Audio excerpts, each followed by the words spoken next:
Last class में system बस की हमने स्टडी किया था। बस 1 मिनट का एक ओवरव्यू दे देता हूँ, है ना, एक सिंपल सा।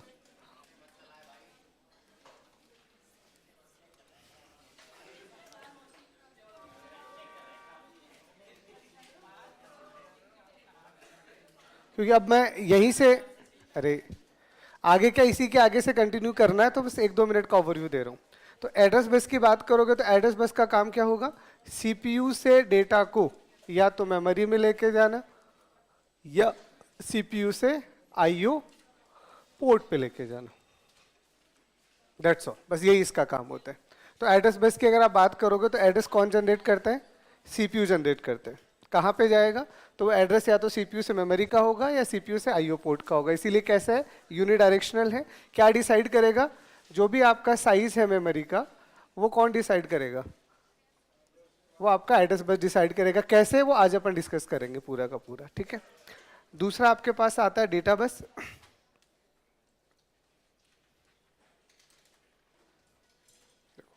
अब अगर आपको किसी भी डेटा की नीड है तो डेटा बस जो होगा वो सीपीयू और मेमोरी के बीच में डायरेक्ट डेटा का ट्रांसफर हो सकता है और मेमोरी और आईओ के बीच डायरेक्ट डेटा का ट्रांसफर हो सकता है, ठीक है।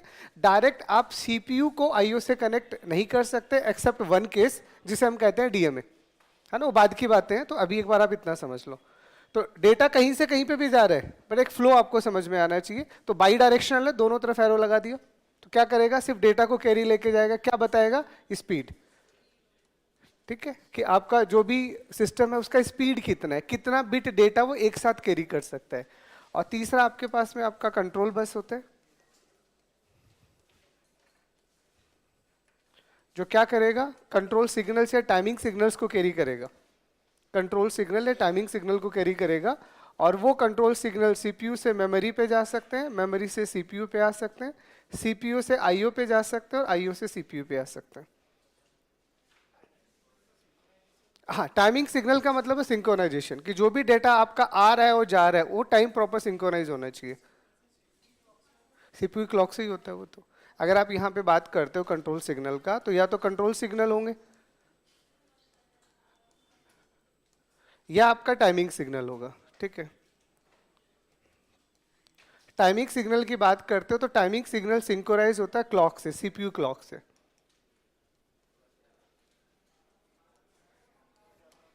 ठीक है। सिंक्रोनाइजेशन का मतलब जब डेटा भेजना है वो उसी वक्त आना चाहिए, डिले नहीं होना चाहिए। डिले होने की वजह से क्या होगा? पोजीशन बदल जाएगा। अरे अब आप खुद सोचो, जब आप डेटा को भेज रहे हो, आपने बोला मेरा 8 बिट डेटा जाना है, फॉर एग्जांपल 1 2 3 4 5 6 7 8। अब 8 बिट डेटा में यहाँ एक डेटा लिखा हुआ है, तो इनकी सबकी पोजीशन है ना। अब अगर आपने थोड़ा भी डेटा को डिले किया और ये डेटा शिफ्ट हो गया तो पोजीशन शिफ्ट हो जाएगी। इसीलिए क्लॉक से हमें ये पता चलता है कि जब जो डेटा आना है वो उसका सिंक्रोनाइजेशन प्रॉपर होना चाहिए, कि यहाँ से स्टार्ट हुआ है और यहाँ पे खत्म हुआ है। वो टाइमिंग सिग्नल्स आपको पता होने चाहिए, ठीक है। जो चीज़ आप नेटवर्किंग में उनमें भी पढ़ते हो ना, सिंक्रोनाइजेशन, तो वहाँ पे पूरा कनेक्ट है, ठीक है। तो ये तो एक सिंपल ओवरव्यू था जो प्रीवियस क्लास में आपको मिल चुका है। अब इसको मैं आगे यूज़ कर रहा हूँ, ठीक। चलो अब हम आते हैं हमारे मेमोरी के ऊपर। तो आज का पूरा क्लास मैं सिर्फ मेमोरी के व्यूज, मेमोरी नहीं पढ़ा रहा, मैंने अभी तक जो पढ़ाया है इसमें सीपीयू क्या कर रहा है, बस क्या कर रही है और मेमोरी क्या कर रही है, उनको एक बार रिलेट कर देता हूं और फंडामेंटल चीजें समझा देता हूं। वो सिर्फ कंट्रोल सिग्नल होता है, कोई उसका किसी से कोई लेना देना नहीं है। कंट्रोल बस का डेटा से या एड्रेस से कोई लेना देना नहीं, ये सिर्फ सिग्नल कैरी करते हैं। और सिग्नल का इंडिविजुअल साइज का सीपीयू की परफॉर्मेंस से कोई लेना देना नहीं होता। वो सब बताऊंगा आज। वो ये रहा, आपको वो मल्टीप्लेक्स से चाहिए कि वहाँ डिकोडर्स चाहिए होते हैं, कैसे कितने हैं। तो ये पूरा एक टॉपिक है, लगभग 1.5 घंटा लगेगा पूरा। इस पूरे टॉपिक को समझ लो, उसके बाद जब मैं आपको रजिस्टर पढ़ाऊंगा तो आपको समझ आ जाएगा, ठीक है। तो चलो अब मैं क्या पढ़ाने वाला हूँ मेमोरी में, पहले हम क्लियर कर लेते हैं। देखो अभी तक हमने क्या सीख लिया? अभी तक हमने ये सीखा कि सीपीयू सारा का सारा बादशाह है। मतलब आप ये समझिए, आपके सिस्टम में बिना सीपीयू के कुछ नहीं हो सकता। अगर उसे पता है तो ठीक है, उसे नहीं पता तो वो होने ही नहीं देगा, छोड़ के एक आध एक्सेप्शन को। पर उसमें भी स्टार्ट वही करेगा, बाद में वो इग्नोर कर सकता है, जस्ट लाइक द डीएमए, जो डिस्कस करेंगे बाद में। तो अभी तक हमने क्या सीखा? अभी तक हमने ये सीखा कि सीपीयू सब कुछ केयर टेक करता है, ठीक है। तो सीपीयू क्या करेगा? सीपीयू यहां से हमारे पास एक मेमोरी नाम का एक कंटेनर होगा, वो बोलेगा कि यहां पे कुछ रखा हुआ है, यहां पे कुछ रखा हुआ है। तो यहां पे क्या रखा हुआ है? तो वही हमने सीखा कि यहां पे हम जो रखते हैं वो क्या रखते हैं? Data and instructions. मतलब अभी तक जो सीखा उसको मैं कनेक्ट कर रहा हूं। तो अभी हमने सीखा कि हमारी पहली डेफिनेशन यहीं से स्टार्ट हुई कि हमारा मेमोरी का मीनिंग क्या है। हमारे मेमोरी में हमारा डेटा और इंस्ट्रक्शन आएगा, और यहां से ये डेटा और इंस्ट्रक्शन किसको चाहिए होगा? सीपीयू को चाहिए होगा। तो जब चाहिए होगा वो यहां से ले लेगा, यूज कर लेगा और वापस से मेमोरी को दे देगा। It is just like that. तो अब हमें ये समझना है कि ये इनके बीच का ये जो व्यू हमें दिख रहा है, इस व्यू के अंदर कौन सी चीजें कैसे होती है, कैसे लॉजिकली रिप्रेजेंटेशन होता है, इसमें एड्रेस लाइन क्या करता है, डेटा लाइन्स क्या करता है, कंट्रोल लाइन्स क्या करता है, वो सारी चीजें हम यहाँ कनेक्ट कर रहे हैं। ठीक है, तो चलो, ये तो बस समझाने के लिए मैंने लिखा है। ठीक है, तो चलो अब सबसे पहला हम यहाँ पढ़ते हैं लॉजिकल व्यू ऑफ मेमोरी।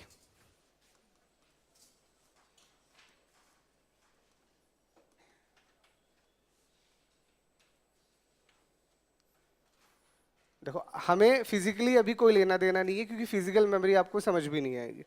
आपके लिए एक लॉजिक बनना चाहिए कि हाँ, हमने जो भी पढ़ा वो थ्योरेटिकली कैसे चल रहा है ना, वो चीज़ें मैं आपको दिखाने की कोशिश कर रहा हूँ। तो लॉजिकल व्यू में चीज़ें कैसे होती है समझना। जो भी आपका मेमोरी होता है, मेमोरी इज डिवाइडेड, ठीक है, into equal size partition called cell. देखो, मेमोरी को अब हम कैसे समझेंगे? हम ये कहेंगे कि जो भी आपकी मेमोरी है, उस मेमोरी को हमने क्या किया? इक्वल पार्टीशंस में डिवाइड कर दिया। ठीक है, अब मैं जो बता रहा हूँ वो लॉजिकल है, फिजिकल ऐसा कुछ नहीं होता अंदर। फिजिकल चीजें आप समझ नहीं पाओगे क्योंकि वो हार्डवेयर का पार्ट होता है। आप सिर्फ लॉजिकल समझो। तो हमने लॉजिकल में क्या समझा? इसको आप चाहो तो ऐसे समझ लो, जैसे आप प्रोग्रामिंग में समझते हो तो चीजें ऐसे समझते हो, ठीक है। बट चीजें यहाँ ऐसे ना होके हम कहते हैं इसे आप और बेटर समझना है, क्योंकि लॉजिकल व्यू तो देना है। तो जब लॉजिकल व्यू देना तो हम इजी वाला लॉजिकल व्यू देते हैं। तो लॉजिकल व्यू में हमने क्या बोला कि मान लो ये हमारी एक मेमोरी है, कोई ना कोई मेमोरी चिप होगा जिसको हम डिटेल से डिस्कस करेंगे। अब इस मेमोरी का कोई भी साइज रहा होगा, अभी भूल जाओ। हमने बोला कि जो भी आपका मेमोरी होगा, सबसे पहले हम उसको इक्वल साइजेस के पार्टीशंस में डिवाइड करेंगे। ये खूब सारे पार्टीशंस आपको दिख रहे हैं,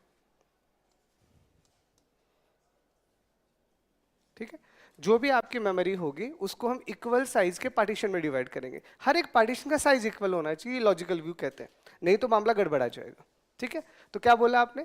मेमोरी के जो भी साइज है उसको इक्वल पार्टीशन में आपने डिवाइड कर दिया, और हर एक को क्या बोला आपने? सेल। तो इसका मतलब ये पहला सेल है, दूसरा सेल है, ऐसे आपका सेल चलता रहेगा।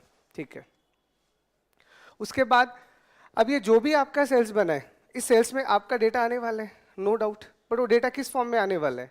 बाइनरी फॉर्म में। अब हर एक सेल में क्या आएगा? इन ईच सेल, है ना, ये समझना, in each cell we store either data और इंस्ट्रक्शन, जो भी आप रखना चाह रहे हो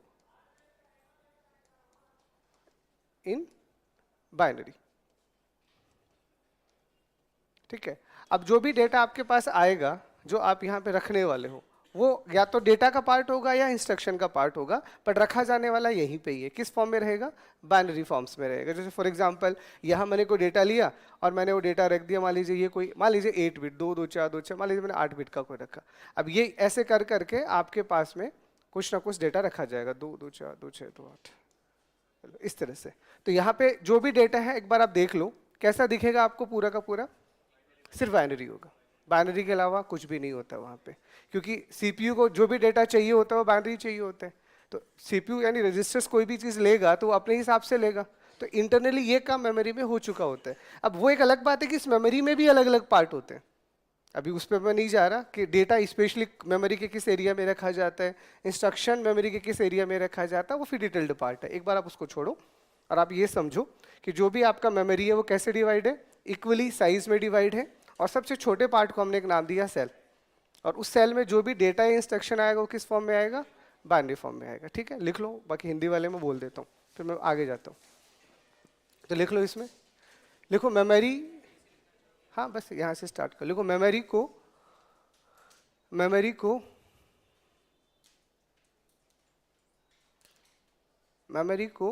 इक्वल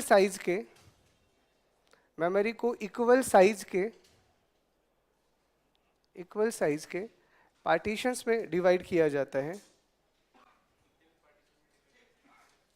वो बात की बात, अभी लिख तो लो, अभी चाहिए कितने, वो सब जुड़ेंगी चीजें, एक साथ सब कुछ नहीं होगा। मैं एक बार ये सारा लिखवा देता हूँ, फिर आप मेमोरी की हर चीज समझ पाओगे। अभी तुम्हें सब कुछ पहले ही चाहिए तो वो पॉसिबल नहीं है। तो मेमोरी को इक्वल साइज के पार्टीशन में डिवाइड किया जाता है, जिसे हम सेल कहते हैं।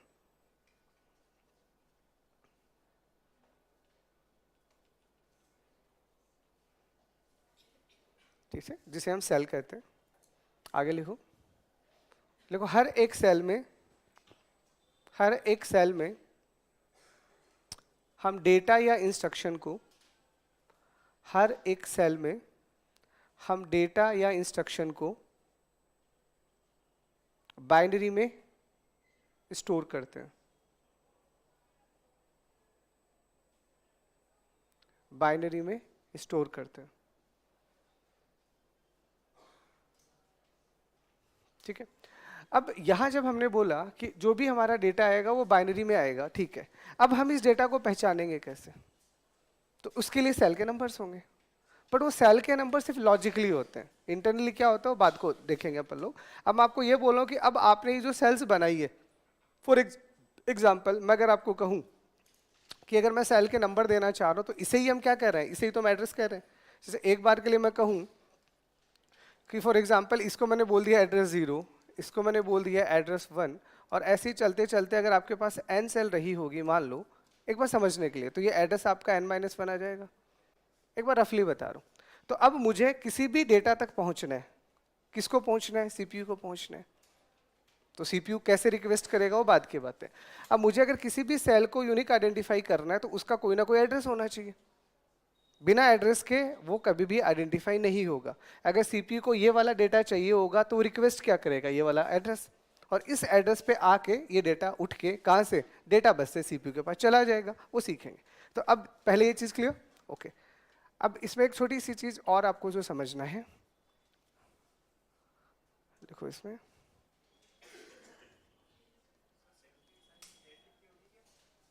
क्या कर रहे हो, अरे सब बताऊंगा, अभी समझाने के लिए कुछ तो लिखूं मैं या ना लिखूं, खाली छोड़ दूं? तो एक बात, छोटी छोटी चीजें मैं एक बार आपके सारे कंफ्यूजन दूर कर देता हूं, फिर हम बड़ी बड़ी चीजों को समझेंगे। एक बार थोड़ा पेशेंस रखो, ठीक है। तो each cell have unique number for identification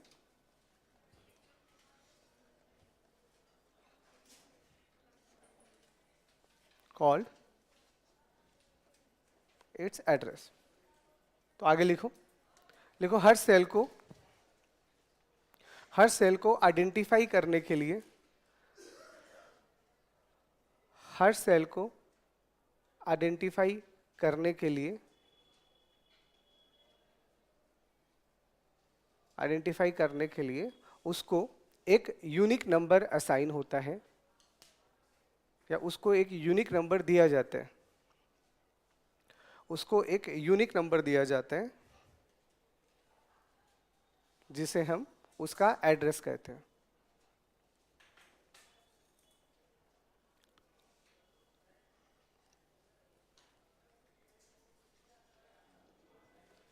जिसे हम उसका एड्रेस कहते हैं, ठीक है।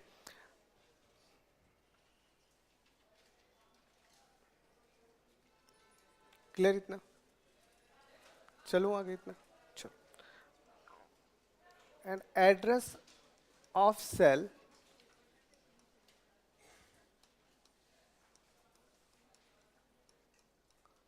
is not a part of memory, that is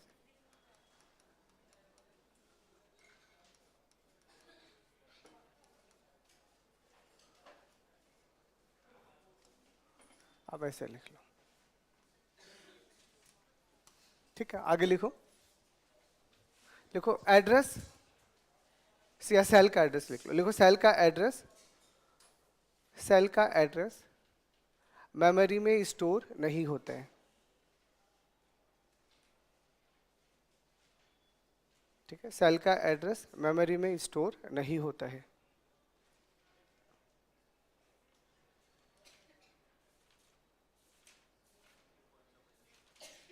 समझ में तो भी कुछ नहीं आएगा, लिखे जाओ, आपको हर चीज एक साथ समझ आएगी जब मैं आपको सारी चीजें समझाऊंगा। मेमोरी के अंदर क्या आएगा, सिर्फ डेटा या इंस्ट्रक्शन, बट उस डेटा और इंस्ट्रक्शन को आइडेंटिफाई करने के लिए उसका एक एड्रेस होगा। वो एड्रेस कभी मेमोरी में स्टोर नहीं होता, याद रखना। अब वो कहाँ होता है वो बाद की बात है, अभी आपको याद रखना है कि वो मेमोरी में स्टोर नहीं होगा, और इवन वो कहीं स्टोर नहीं होता। तुम एक बार ये समझ लो, ठीक है। अभी समझते जाओ, सारी चीजों को मैं एक साथ जोड़ूंगा, इतना क्लियर पहले एक बार के लिए, ठीक है। कि मेमोरी है, मेमोरी में खूब सारी सेल्स हैं, सेल्स में बाइनरी डेटा है, सिर्फ डेटा है, पहचानने के लिए एड्रेस है जो मेमोरी में स्टोर नहीं होता। इतना क्लियर, चलो ठीक है। अब वो एड्रेस कैसे आएगा उसको अपन देखेंगे बाद में, एक बार मैं इतना ही समझा के छोड़ रहा हूँ। चलो अब यहां से अगली चीज, क्योंकि मुझे एक एक चीज करके समझानी है। पहले ये पूरा डायग्राम आपको समझ में आ गया, यहाँ क्या हो रहा है, चलो ठीक है। अब नॉर्मली जब आप डेटा के एड्रेस की बात करते हो, मैं पहले एक बार एड्रेस को थोड़ा और हाईलाइट कर देता हूँ। तो जब भी हम एड्रेस की बात करते हैं तो ऑब्वियस सी बात है, ये जो मैंने एड्रेस असाइन किए हैं, यहाँ पे ये जो डेटा आया है, क्या आप इस डेटा को सारे एड्रेस के लिए फिक्स ही रखोगे या वेरी भी कर सकते हो? तो ये डिपेंड करता है आर्किटेक्चर के ऊपर। तो यहाँ पे जो भी आपका एड्रेस है, अकॉर्डिंगली आप मेमोरी को दो तरह से डिवाइड कर सकते हो, byte addressable and word addressable. पहले चीजों को समझो। तो यहाँ पे हम चीजों को क्या बोल रहे हैं, अभी एड्रेस पे मैं अब अलग से फोकस कर रहा हूँ, फिर वो कैसे हो बाद की चीजें। तो यहां से मैं क्या समझ में आया कि address of cells assign in two ways, ठीक है। वो दो तरीके से आपका असाइन हो सकता है। पहला हो सकता है आपकी मेमोरी बाइट एड्रेसेबल हो,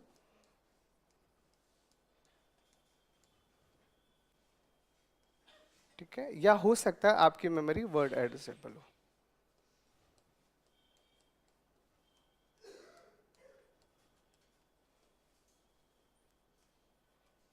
लिखो, ठीक है। सेल को एड्रेस दो तरीके से दिया जा सकता है। सेल को एड्रेस दो तरीके से दिया जा सकता है, पहला बाइट एड्रेसेबल मेमोरी और दूसरा word addressable memory.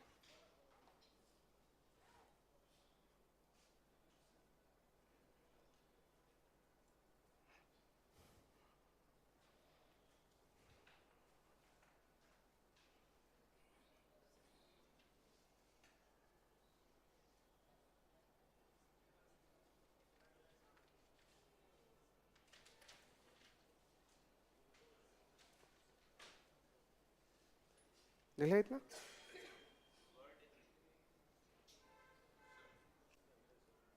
Bite addressable और वर्ड एड्रेसेबल।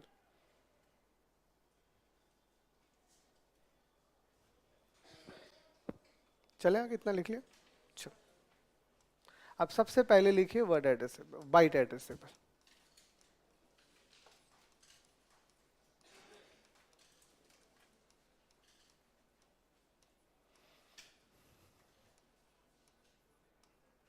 देखो, अगर आप ये बोल रहे हो कि आपकी जो मेमोरी है वो बाइट एड्रेसेबल है, इसका मतलब क्या है, इसका मतलब आपने हर एक बाइट को सुनना। अगर आपने ऐसा बोला है कि आपकी मेमोरी बाइट एड्रेसेबल है, इट मींस आपने हर एक बाइट को एक यूनिक नंबर दिया है, मतलब हर एक बाइट का एक एड्रेस होगा, इसलिए इसे कहते हैं बाइट एड्रेसेबल, ठीक है। जैसे अभी आपने बोला कि मैंने 8 बिट क्यों डाला, तो 8 बिट मैंने डाला इसीलिए था क्योंकि वो 8 बिट पे काम कर रहा था। तो अब अगर आपको पूरा समझाते हैं, चलो ये एग्जाम्पल है, इसको समझो। जैसे मैंने यहाँ पे आपका एक मेमोरी का व्यू डाला और मैंने बोला कि यहाँ पे जो भी मेरा मेमोरी है वो बाइट एड्रेसेबल है। फॉर एग्जांपल मैंने कुछ मेमोरी सेल्स बना दी, ठीक है। अब यहाँ पे 8-8 बिट का डेटा होगा, तो 8 बिट के डेटा को मैं काम करता हूँ हेक्सा में लिख देता हूँ, समझ में तो आता है ही। अरे 8 0 लिखने से अच्छा मैं 2 हेक्सा ही टिका दूँ, ठीक है। तो मान लीजिए मैंने यहाँ 2 0 लिखा, यहाँ पे 2 A लिखा, यहाँ पे 3 B लिखा, यहाँ पे 5A लिखा, यहाँ पे 6B लिखा, 7A मान लीजिए A रख दिया, या 2 3 रख दिया होगा। ये 8 बीटी तो है, बट मैंने लिखा है एग्जाम में ताकि थोड़ा छोटा दिखे और कुछ नहीं है ना। अब यहाँ होगा क्या, फॉर एग्जाम्पल मैं अगर बोलूँ कि इसका एड्रेस मैंने 100 दिया है, इसका स्टार्टिंग एड्रेस तो कुछ ना कुछ होगा ना। जैसे आप एरे पढ़ते हो, पढ़ा है सर ने आपको एरे, तो एरे का कोई ना कोई बेस एड्रेस होता है, उस बेस एड्रेस से फिर आगे का कैलकुलेशन स्टार्ट होता है जो कॉन्जुगेटिव होता है। बट बेस एड्रेस कभी फिक्स नहीं होता, वो रैंडम होता है। जब उसको मिलेगा वो बेस एड्रेस कौन डिसाइड करेगा, जो बाद में हम देखेंगे कभी को बेस रजिस्टर डिसाइड करता है, वो बाद की बात है। तो अगर ये 100 आ गया तो अब 1 बाइट का 1 एड्रेस है, तो अब आपका एड्रेस कुछ ऐसे चलेगा, ऐसे कुछ ऐसे हो सकता है, नीचे और भी हो, अभी मैंने कुछ ही दिखा है। तो बाइट एड्रेसेबल मेमोरी क्या बोलते हैं कि each byte have a unique address. बस अभी एक बार के लिए इतना ही समझ लो कि अगर आप बाइट एड्रेसेबल का बात करते हो तो आपका डेटा कितनी साइज का है, आपका सीपीयू कितनी बिट को सपोर्ट करता है, एक बार सब भूल जाओ। एक बार हम सब भूल जाते हैं और हमने बोला कि हमारा मेमोरी अगर बाइट एड्रेसेबल है तो 1 बाइट को 1 एड्रेस मिलेगा। अब आते हैं आपके ओरिजिनल कॉन्सेप्ट के ऊपर। तो अब आप ओरिजिनल कॉन्सेप्ट प्रोग्रामिंग पढ़ ही रहे हो। तो अगर मैं इंटीजर का बात करता हूँ फॉर एग्जाम्पल, और मैं बोलता हूँ कि इंटीजर का साइज 4 बाइट का है, ऐसे तो पढ़ते हो वहाँ पे आप।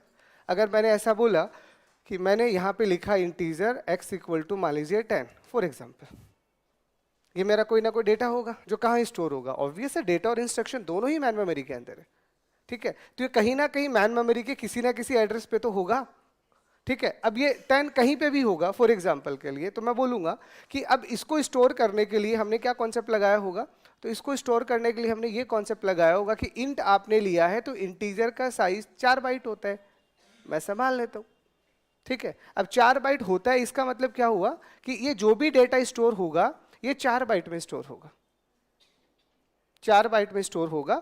और पहले वाले बाइट का जो भी एड्रेस होगा उसके बाद आपका नंबर लगातार स्टोर होगा। तो इसका मतलब ये चारों के चारों बाइट, ये चारों के चारों बाइट आपके डेटा को स्टोर करने के काम में ही आ रहे हैं, बट हर एक बाइट का एड्रेस तो एक ही है। अगर आप बाइट एड्रेसेबल की बात करते हो, देखिए आज के टाइम पे जितने भी मॉडर्न कंप्यूटर होते हैं वो बाइट एड्रेसेबल ही सपोर्ट करते हैं। क्यों? अब आपने बोला आपको 8, मान ली आपने फॉर एग्जांपल आप 2 बाइट डेटा को भेजना चाह रहे हो, तो हम क्या कहेंगे कि लगातार 2 एड्रेस उठा लो। आपको 4 बाइट सपोर्ट करवाना तो अब लगातार 4 बाइट उठा लो, समझ रहे हो। आपको 16 उठाना तो लगातार 16 उठा लो। तो यहाँ पे जब डेटा आएगा वो 100% कॉन्जुगेटिव आएगा। बाइट एड्रेसेबल की ये सबसे अच्छी बात होती है, इसीलिए मॉडर्न कंप्यूटर सारे के सारे इसी को सपोर्ट करते हैं। तो डायग्राम समझने के लिए लिख लो और एक एग्जाम्पल बना लो।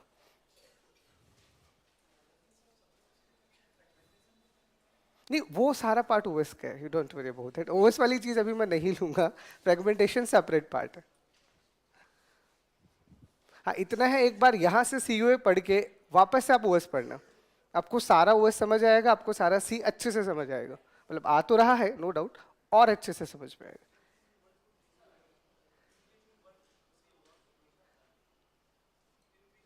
हाँ हाँ वो हमेशा बनेगा, बिल्कुल बिल्कुल। जैसे मैंने क्या बोला, बाइट एड्रेसेबल का मतलब, अब मैं इसको थोड़ी में भी लिखवा दूँ, एक बार आप इतना लिख लो, मैं 2 लाइनें लिखवा दूँ, डोंट वरी।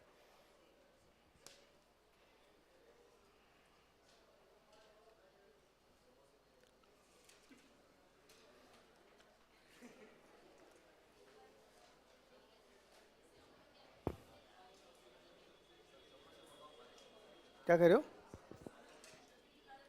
अच्छा, बारिश आती समोसे चाहिए होते हैं क्या तुम्हें? हाँ? अरे बारिश आने का तुम्हारा पढ़ने का मन नहीं करता क्या? हाँ बाकी सारे करता है बोला। हाँ मतलब एक बारिश ही ऐसा चीज होता है जहाँ हम ये कहते हैं पढ़ने का मन नहीं है बस हमारा, है ना।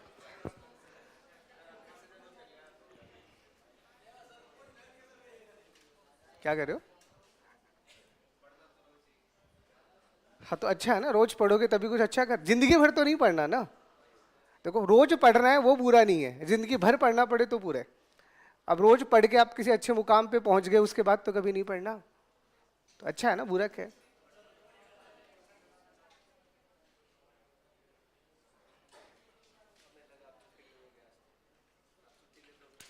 नहीं, मैं अपने रूटीन का पक्का हूँ। ना मैं कभी लेट होता हूँ, मेरे इतिहास 15 साल का मेरा ट्रैक रिकॉर्ड है। ना कभी लेट होता हूँ, छुट्टी रेयरली होती है मेरी। मैं अपने यहाँ जो बच्चों को पढ़ाता हूँ वो तरस जाते हैं छुट्टियों के लिए,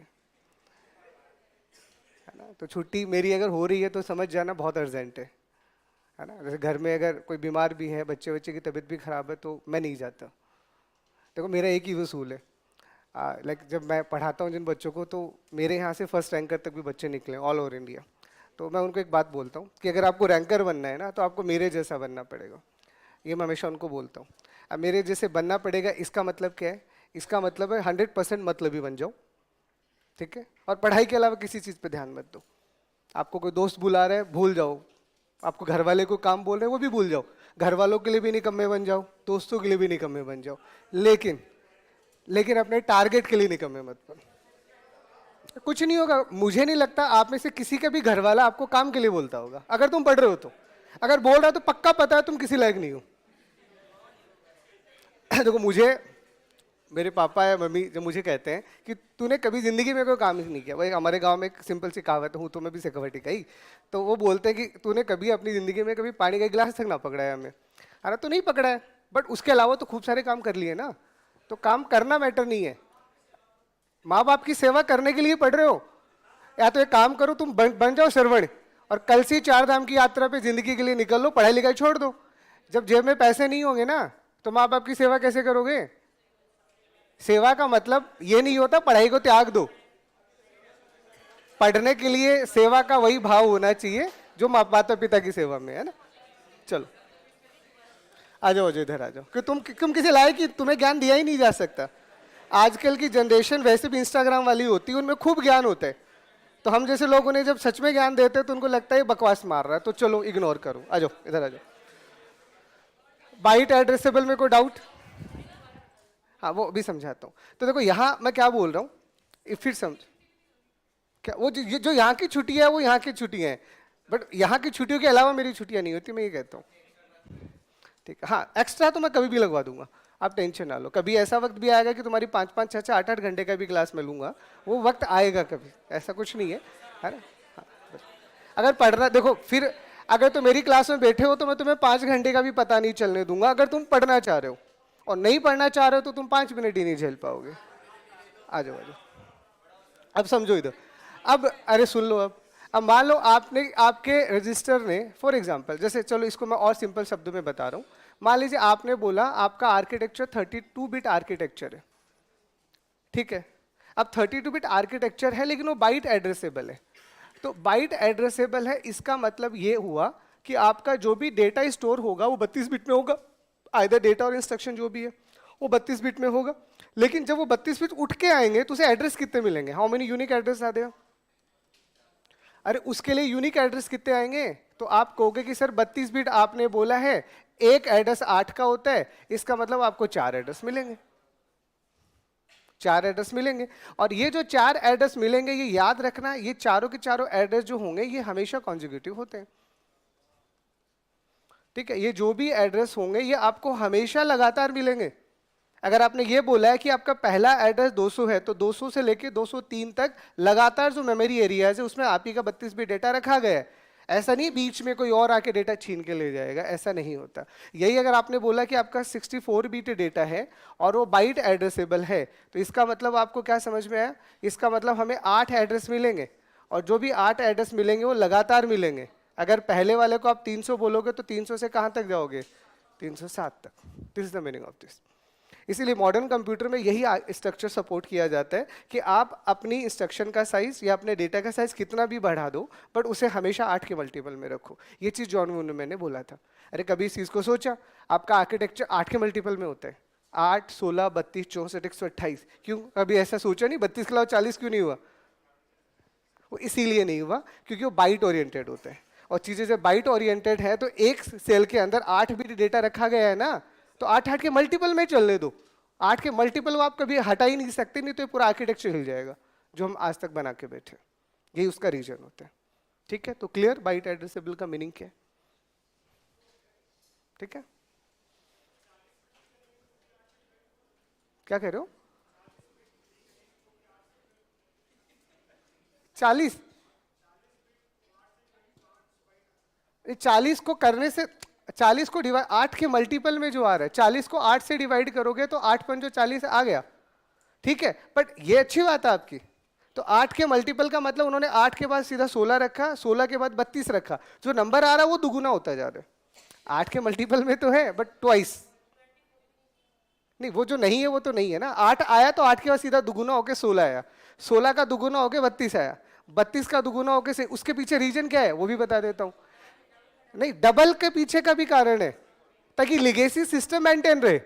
अरे आपने किसी को अगर 16 बिट का किया है, अब 8 के बाद सीधा आप अगर किसी और बिट पे चले गए तो पुराना वाला जो इंस्ट्रक्शन था या हार्डवेयर था वो फ्लॉप हो जाएगा। तो अब सीधे 8 से 16 पे जाऊं ना, तो पुराने वाले 8 को बदलो ही मत और नया 8 और दे दो, तो आपका पुराना वाला चीज भी मेंटेन रहा और नया भी ऐड हो गया। यही कारण होता है 8 का ट्वाइस या किसी भी गिवन नंबर का ट्वाइस करने का।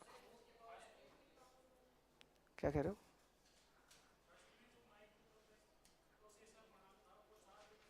हाँ, 8 बिट में बनाता हूँ सबसे पहले 8।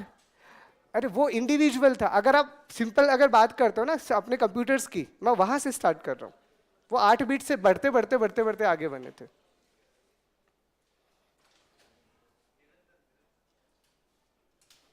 अरे यार, कॉन्जिक्यूटिव वर्ड तो मतलब लगातार, अब जो भी लिखो 4 एड्रेस मिलेंगे जो लगातार मिलेंगे। अगर ये नहीं समझ आता तो लिख दिया ना मैंने कि रैंडम पहला उठा लो 200 से 203, ठीक है, ये इस तरह से आपको मिलेगा। चले आगे। अरे लिखो यार, तुम धीरे कर देते हो क्लास को बहुत।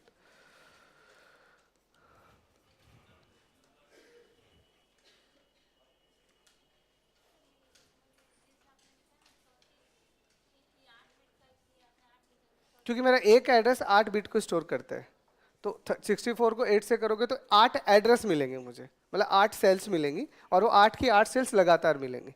तो अगर पहली को मैंने 300 मान लिया, पहला तो मैं मान रहा हूँ ना, मुझे थोड़ी पता है क्या है, वो पहला 300 माना, अब ये पहला क्या है वो तो सीपीयू बताएगा, तो अब वो कैसे बताएगा वो अपन डिस्कस करेंगे, पर 300 के बाद लगातार आपको 8 बिट मिलेंगे, मैं ये कह रहा हूँ, बाइट है ना। चलो आगे, इसी का दूसरा पार्ट लिखो, बाइट क्या हो गया, word addressable.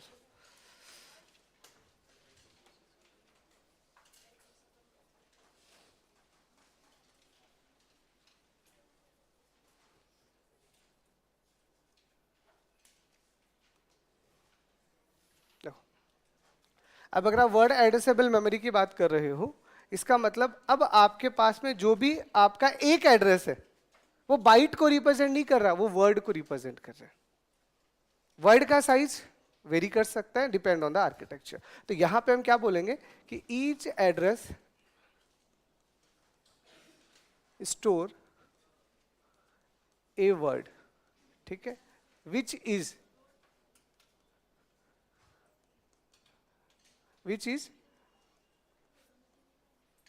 varying size like 1 byte 2 byte, ठीक है, जितने भी बाइट आप वेरी करवाना चाहो, ठीक है।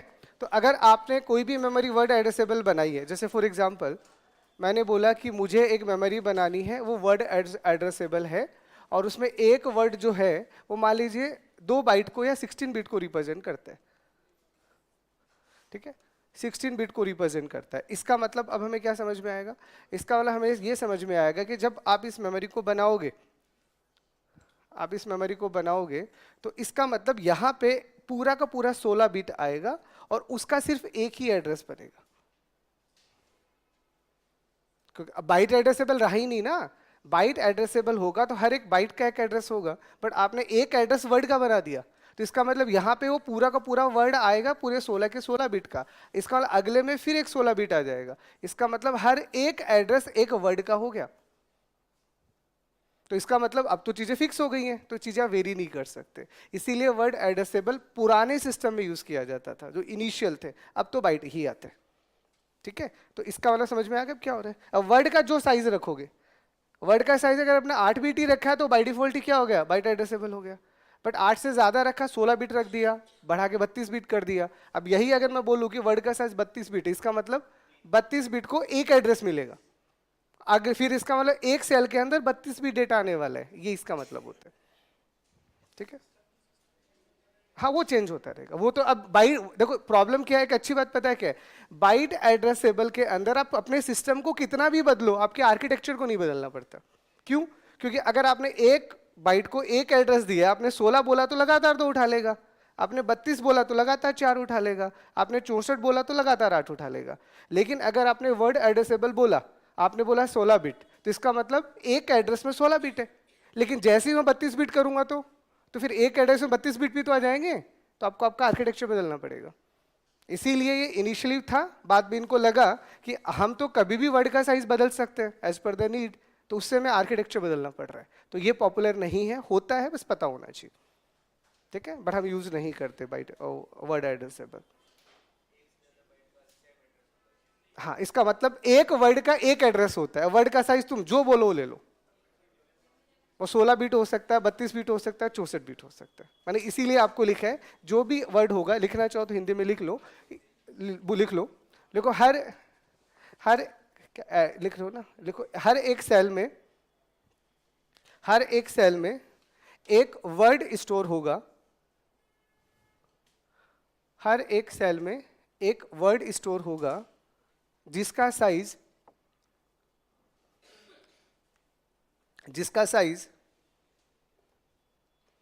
एक byte, 2 byte, dot dot dot लगा के छोड़ दो, हो सकता है, ठीक है। तो इसका सिंपल सा मतलब हुआ कि एक एड्रेस किसका, एक एड्रेस सिर्फ एक वर्ड का आएगा, और वर्ड का size depend on the architecture.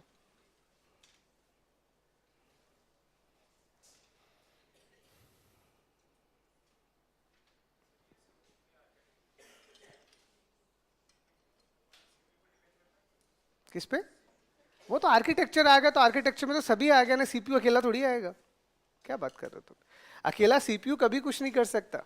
अगर सीपीयू को बनाया गया है, सीपीयू को बनाया गया है तो ये सोचते हुए बनाया गया है कि वो मेमोरी से डेटा लेगा और आईओ से डेटा लेगा, तो सारे कंपोनेंट मिलके काम करते हैं, ठीक है।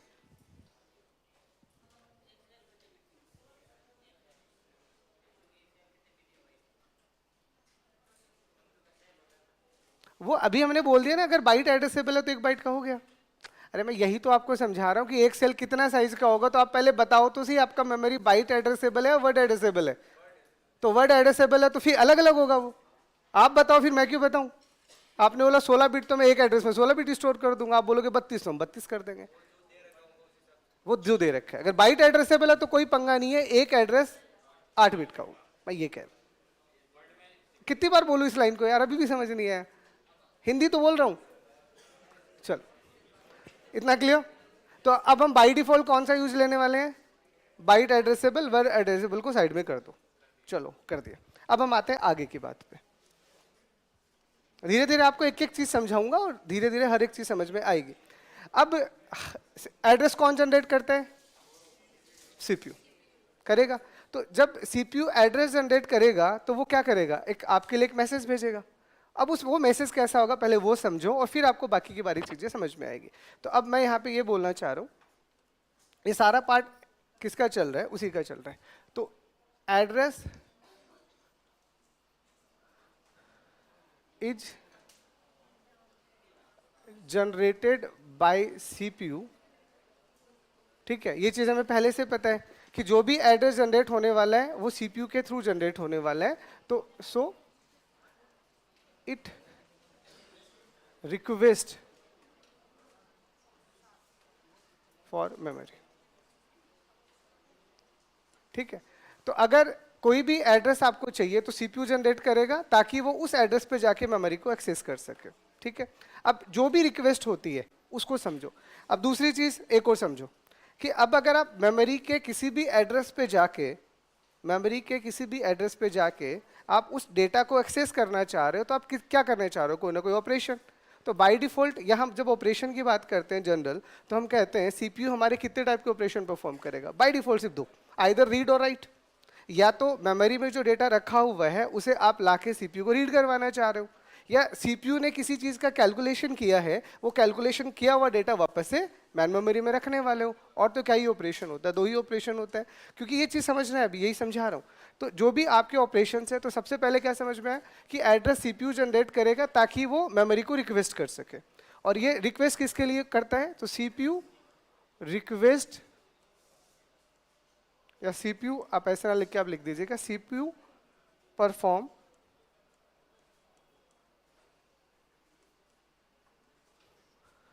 two types of operation,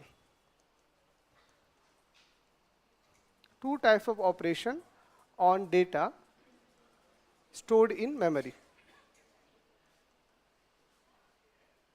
ठीक है, तो आपकी मेमोरी में जो भी डेटा स्टोर है, जिसका हम यहाँ एड्रेस बात कर रहे हैं, वहां से सीपीयू दो तरह के ऑपरेशन परफॉर्म कर सकता है, या तो रीड कर सकता है या वो राइट कर सकता है। इसको बाय डिफॉल्ट जो लिखा जाता है ना, रीड और राइट को लिखने का तरीका जो होता है वो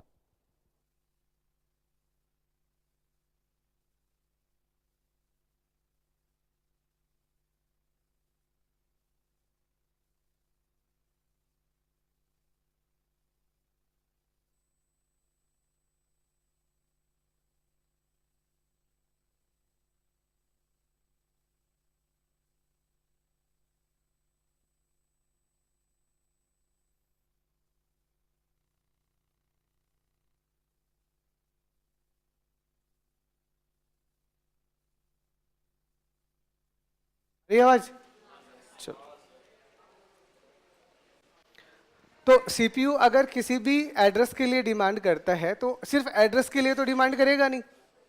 अरे अगर आपको किसी भी एड्रेस पे जाना है तो क्यों जाना है वो भी तो बताओगे, तो उसके लिए रीड और राइट होगा।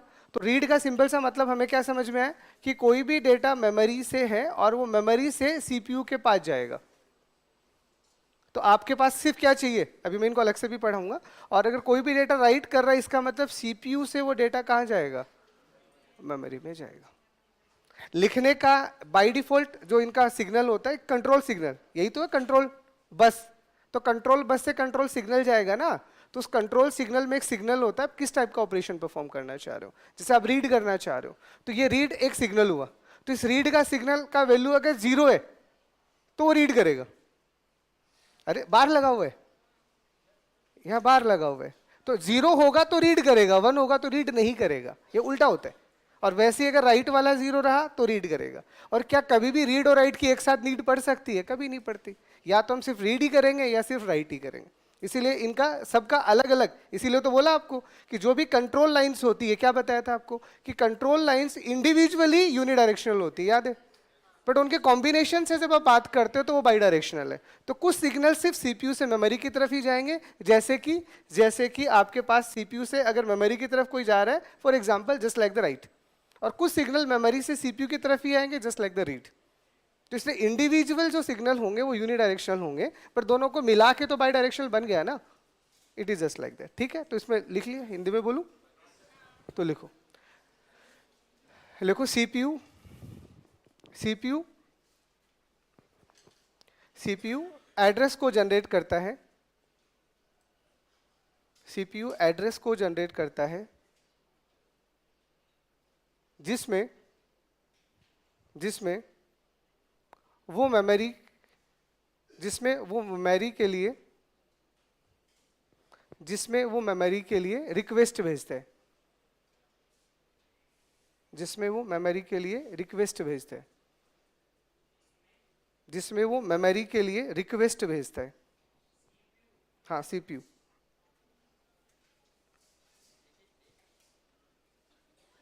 ठीक है, लिखो, देखो इस रिक्वेस्ट में दो तरह के ऑपरेशंस परफॉर्म किए जा सकते हैं। इस रिक्वेस्ट में दो तरह के ऑपरेशंस परफॉर्म किए जा सकते हैं।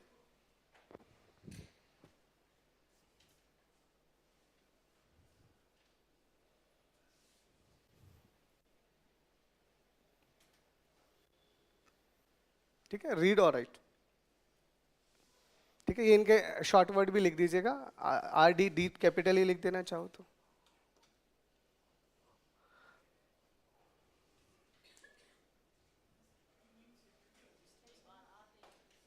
हाँ हाँ, सीपीयू में कोई ना कोई रजिस्टर ही होगा ना। अभी मैं रजिस्टर की बात नहीं कर रहा, तो मैं डायरेक्टली सीपीयू वर्ड यूज कर रहा हूँ।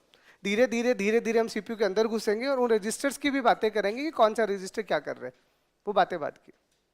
अभी तो वो कंट्रोल यूनिट हो सकता है फिलहाल के लिए, अगर कोई भेज रहा है तो कंट्रोल यूनिट भेज रहा है with the help of control signal. ठीक है,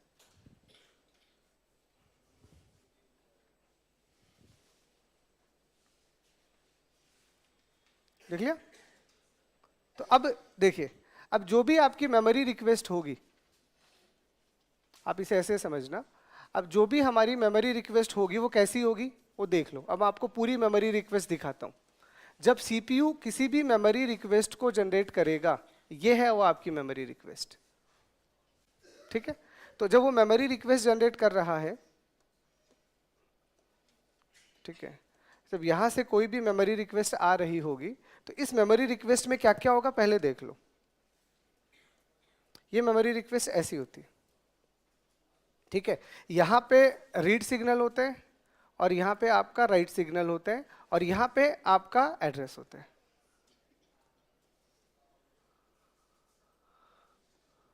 देख लो, ठीक है, इसको समझ लो अच्छे से कि जब यहां पे आपका मेमोरी रिक्वेस्ट होगा बाय सीपीयू, तो इट कंटेन टू पार्ट्स। अब इसे ऐसे याद रख लो। तो उसके दो पार्ट्स होंगे, एक पार्ट्स के अंदर सिर्फ आपका कंट्रोल सिग्नल जाएगा, ठीक है, और एक पार्ट में आपका यहां पे एड्रेस जाएगा। चला गया? पहले लिखे जो धीरे धीरे एक एक चीज बता रहा हूं मैं आपको। पहले मेमोरी का व्यू समझ में आ गया, बाय डिफॉल्ट कौन सा यूज कर रहे हैं, बाइट एड्रेसेबल।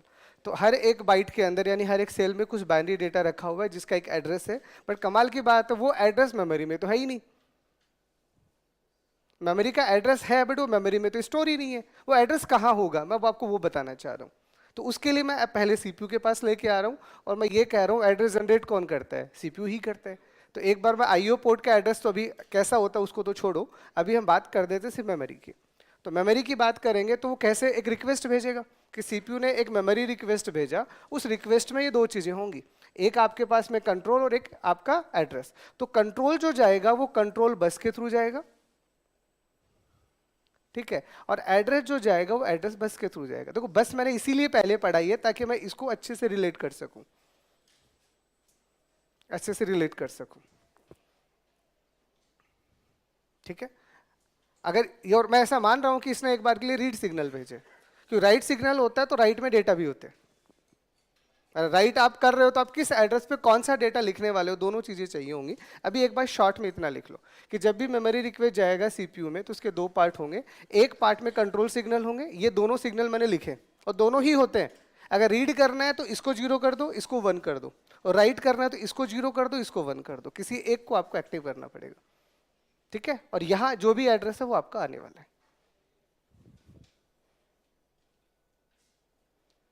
ठीक है, तो कंट्रोल सिग्नल्स कंट्रोल बस के थ्रू जाएंगे, और एड्रेस एड्रेस बस के थ्रू जाएगा। ये चीज हम पहले से जानते हैं, तो इसमें कोई नई बात नहीं है, बस आपको समझना था।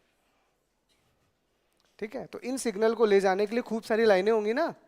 अब दो लाइनें बनी होगी, एक राइट के लिए बनी होगी, एक रीड के लिए बनी होगी। और एड्रेस अगर आप भेज रहे हो तो कितने बिट का बताओ मुझे आप। अब आप बोलते हो 8 बिट का है, तो एड्रेस बस में कितनी लाइनें होंगी, 8 लाइनें होंगी। वो अपन डिस्कस कर चुके हैं। कल की क्लास आज की क्लास से पूरी जुड़ जाएगी। बिना बस के चीजें नहीं पढ़ी जा सकती, इसीलिए पहले मैंने आपको सिस्टम बस पढ़ाया। तो आर्किटेक्चर का एक ऐसा रहता है, हर एक फैकल्टी का पढ़ाने का अपना अपना तरीका होता है, वो अपना एक डायमेंशन लेके चलते हैं। बट मेरा एक अलग फ्लो रहता है और वो 0 से ही चलेगा। आपको चीज़ों को जोड़ते हुए पढ़ाऊंगा, आउट ऑफ द बॉक्स कुछ नहीं होने वाला। एक टॉपिक खत्म होगा तो दूसरा अपने आप स्टार्ट हो जाएगा।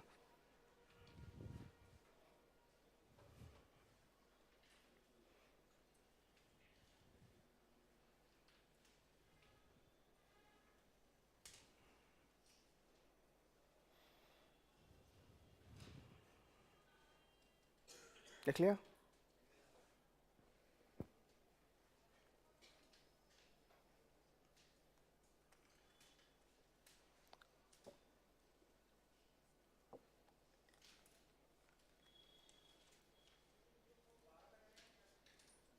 ये एक्टिव और लो सिग्नल होते हैं। कभी गलती से आपने, मेरे को लगता नहीं कभी आपने आईसी पढ़ी होगी, आईसी का चिप लेवल डायग्राम पढ़ा है, तो दैट्स द प्रॉब्लम है। डिजिटल इलेक्ट्रॉनिक्स में जब आप कॉम्बिनेशनल सर्किट या सीक्वेंशियल सर्किट पढ़ते हो, तो हर एक सर्किट जैसे मल्टीप्लेक्सर, डी मल्टीप्लेक्सर, उनसे आईसीज बनती हैं, और उन आईसीज में किसी भी चीज़ों को इनेबल और डिसेबल करने के लिए अलग से कंट्रोल सिग्नल होते हैं, वो हमेशा बार में ही होते हैं।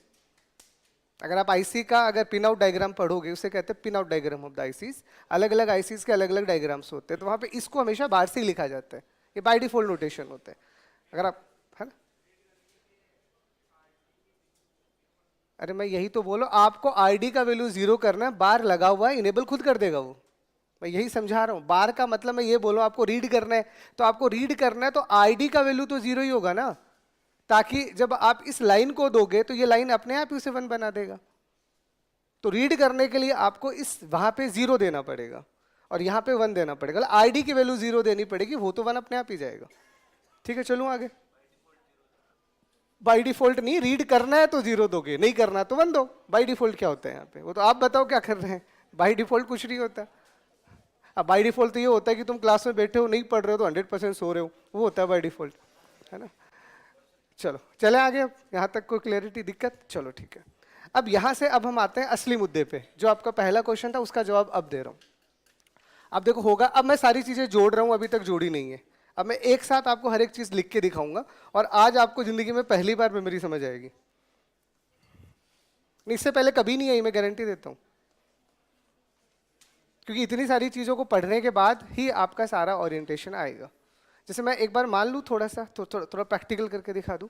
जैसे मान ले जाता हूँ, मैं एक बार के लिए ऐसा कह देता हूँ कि मेरा एड्रेस बस 3 बिट का है, चलेगा? थोड़ा थोड़ा प्रैक्टिकल व्यू बन जाएगा, है ना। चलो, तो 1 2 3 4 5 6 7 8 हुआ। अगर मैं 3 बिट का मान रहा हूँ, तो इसका मतलब इसका एड्रेस 0 0 0 0 0 1 0 1 0 0 1 1 1 0 0 1 0 1 1 1 0 1 1 1, ये इसके एड्रेस है, जिसे आप डेसिमल में 0 से 7 कह सकते हो। ठीक है, यहाँ पे कोई डेटा स्टोर है, मैं बाइट एड्रेसेबल ही बना के बैठा हूँ, तो मैं डेटा, मैं वही है, फालतू बकवास नहीं करनी मुझे। मुझे एक बार के लिए मैं यहाँ पे मान लीजिए हेक्सा ही लिख देता हूँ। ठीक है, तो 8 बिट का डेटा मैंने लिख।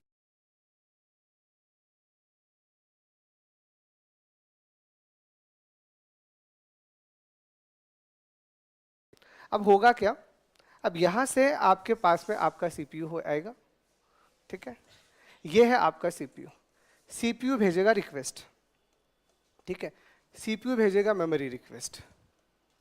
तो यहाँ से सीपीयू से हमारे पास में आई मेमोरी रिक्वेस्ट, और ये जो भी मेमोरी रिक्वेस्ट आएगी, इस मेमोरी रिक्वेस्ट में अब हमारे पास क्या क्या होगा, सुन लो कान खोल के। तो एक हमारे पास में राइट सिग्नल होगा, एक हमारे पास रीड सिग्नल होगा, और साथ में एक एड्रेस होगा। तो एड्रेस कितने बिट का होगा? 3 बिट का। 3 बिट का। तो मान लीजिए फॉर एग्जाम्पल मुझे इस वाले डेटा को रीड करना है। ठीक है, तो मुझे इस वाले डेटा को रीड करना है, तो मेरा एड्रेस फिर ये होना चाहिए यहाँ पे। मैंने यही तो बोला कि यहाँ पे एड्रेस आने वाला है। अब मुद्दे की बात है, आपने एड्रेस भेजा, ठीक है, बट यहाँ तो एड्रेस कहीं स्टोर ही नहीं है, तो हम पहुंचेंगे कैसे? तो इसके लिए आपके लिए यहाँ पे एक स्पेशल टाइप का सर्किट यूज किया जाता है, and that is called decoder. चलो अब करते हैं मुद्दे की बात। क्या आएगा? डिकोडर। और डिकोडर का काम होता है वो चीज डिकोड करना जो आपको चाहिए। तो डिकोडर का कॉम्बिनेशन कैसे काम करता है? अगर उसमें इनपुट n है तो आउटपुट उसमें हमेशा 2n होता है। This is by default version. थोड़ा बहुत पढ़ा है डिजिटल इलेक्ट्रॉनिक्स? चलो पढ़ा है तो अच्छी बात है, नहीं भी पढ़ा है तो अब व्हाट शुड आई डू? नहीं, वो तो जैसे अगर आप सीनियर में हो तो वहाँ तो है, आपके बेसिक में नहीं है ना। हाँ, तो जो भी है देख लो। तो यहाँ से 3 बिट का आपका डेटा चला गया, देखते जाना आप। तो ये गए आपके 3 के 3 बिट डिकोडर के पास, गया डिकोडर। तो डिकोडर में जब आप 3 बिट डेटा को दोगे, तो बदले में ये क्या करेगा? ये बदले में आपके पास में अलग अलग पॉसिबिलिटीज बनाएगा। अगर आपने इसे इनपुट में 3 बिट दिया, तो बदले में टोटल कितनी पॉसिबिलिटीज बनाएगा? ये 8। इसका मतलब यहाँ पे एक डिकोडर है जिसको आप 3 बिट दोगे, तो बदले में आपको 8 अलग अलग वैल्यू जनरेट करके देगा। 8 अलग अलग वैल्यू जनरेट करने को देगा। अब ये तय है कि अगर आपको कोई भी एड्रेस यूज करना है तो एक बार में तो एक ही एड्रेस यूज करना होगा ना, एक बार में तो एक ही एड्रेस जनरेट करना होगा। तो यहाँ पे आपके पास में क्या होगा, सुनना, यहाँ पे आपके पास में आउटपुट 8 है, दिखाता हूँ, देखो असली वाला डिकोडर बना के दिखा देता हूँ आपको। मतलब आपको पूरा मेमोरी आज समझा के ही छोड़ूंगा, टेंशन ना लो। एक बार ऐसे लिख देता हूँ, हो गया। तो आपने इनपुट में 3 दिए, आउटपुट में 8 आते हुए दिखे। अब इसमें आपने कोई ना कोई एड्रेस का डिमांड किया होगा, तो वो एड्रेस ये रहा। मतलब जो चीजें आपको वहां दिख रही थी ना, वो यहाँ नहीं है, वो यहाँ है, ये रहे वो नंबर आपके। तो जो नंबर अभी तक आपको ऐसे दिख रहे थे ना कि ये होते हैं आपके मेमोरी के एड्रेस, जो मेमोरी में तो स्टोर ही नहीं होते। तो स्टोर कहाँ होंगे, तो वो सारे के सारे एड्रेस आपके डिकोडर के पास होंगे। अब इस डिकोडर में आपने कोई ना कोई एक एड्रेस भेजा होगा, तो भेजा होगा तो उसके कॉरेस्पॉन्डिंग एक लाइन होगी। जैसे आपने 2 भेजा तो यही है ना 2 वाली लाइन, तो वो इस 2 वाली लाइन को एक्टिव कर देगा और बाकी सारी को डीएक्टिव कर देगा। एक बार में तो एक ही लाइन एक्टिव होगा ना, बाकी तो सारा ऑफ रहेगा। तो जैसे इस लाइन को एक्टिव कर लेगा, ये वाला डेटा उठ के किसकी मदद से, डेटा बस की मदद से, क्योंकि हर जगह तो बस लगी हुई है यहाँ पे। अरे अभी तक 2 बस को तो यूज कर लिया आपने, ये वाला काम कौन लेके जाएगा, कंट्रोल बस। ये वाला कौन लेके जाएगा, एड्रेस बस। तो एड्रेस बस की 3 लाइनें, ये है वो 3 लाइनें। अब दिखा दी वो 3 लाइनें भी आपको। एड्रेस बस में 3 लाइनें होती है ना, वो ये है वो 3 लाइनें, जो 3 लाइनें एक एक बीट लेके जाने का काम कर रही हैं। तो एड्रेस लाइन एड्रेस लेके जाएगा, बट देगा किसको, डिकोडर को। और डिकोडर उस 3 बीट से जितने एड्रेस बना सकता है सब बना देगा, सब बना देगा। अब इनमें से कोई एक एड्रेस यहाँ सीपीयू ने रिक्वेस्ट किया होगा, तो यहाँ पे ये हर एक एड्रेस के ऊपर ऑन ऑफ होता है। तो जो आपको चाहिए इसको ऑन करेगा और ये वाला डेटा डेटा बस के थ्रू होता हुआ और वापस सीपीयू के पास पहुंच जाएगा। That is the real view of the memory. तब ठीक है, इस डायग्राम को बना लो अच्छे से, है ना, फिर थोड़ा सा लिखवा भी देना।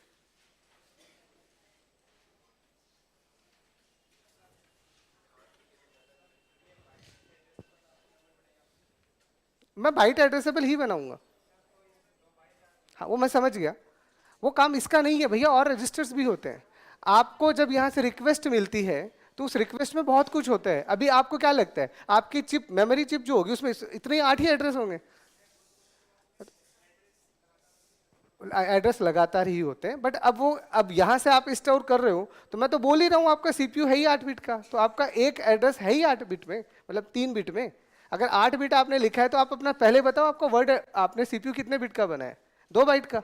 तो लगातार 2 एड्रेस निकलेंगे ना, तो उस लगातार 2 एड्रेस के लिए चिप ही सफिशिएंट नहीं है फिर। तो आपको क्या लगता है, आपने सारी मेमोरी चिप पढ़ ली? अरे आज की पूरी क्लास खत्म होने से पहले पहले सब समझ आ जाएगा। तो तुम पहले कुछ भी पूछोगे तो वो निरर्थक। कभी तुम्हें जो समझ में आ रहा है उसका पूछो, या यहां तक जो पढ़ा है उसमें कोई डाउट हो तो बताओ।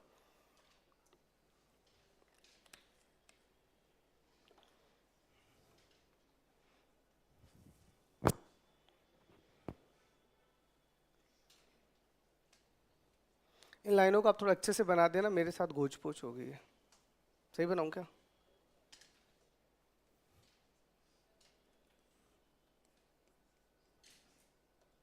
अरे कुछ ज्यादा हो गया, ठीक है।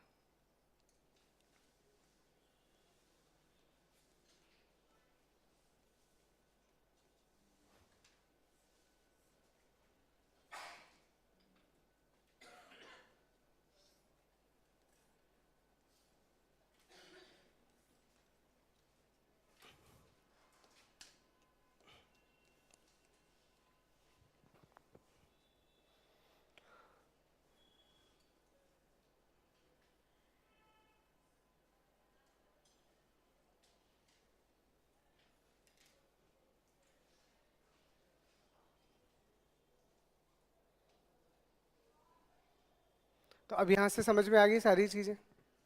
मेमोरी में होगा क्या, डेटा एंड इंस्ट्रक्शन। पहले सुन लो, मेमोरी में क्या होगा, सिर्फ डेटा और इंस्ट्रक्शन, और कुछ नहीं होने वाला। बट हर एक लोकेशन का एक एड्रेस होगा। वो एड्रेस मेमोरी में स्टोर नहीं होगा, वो एड्रेस कहाँ होगा, वो एड्रेस डिकोडर के पास होगा।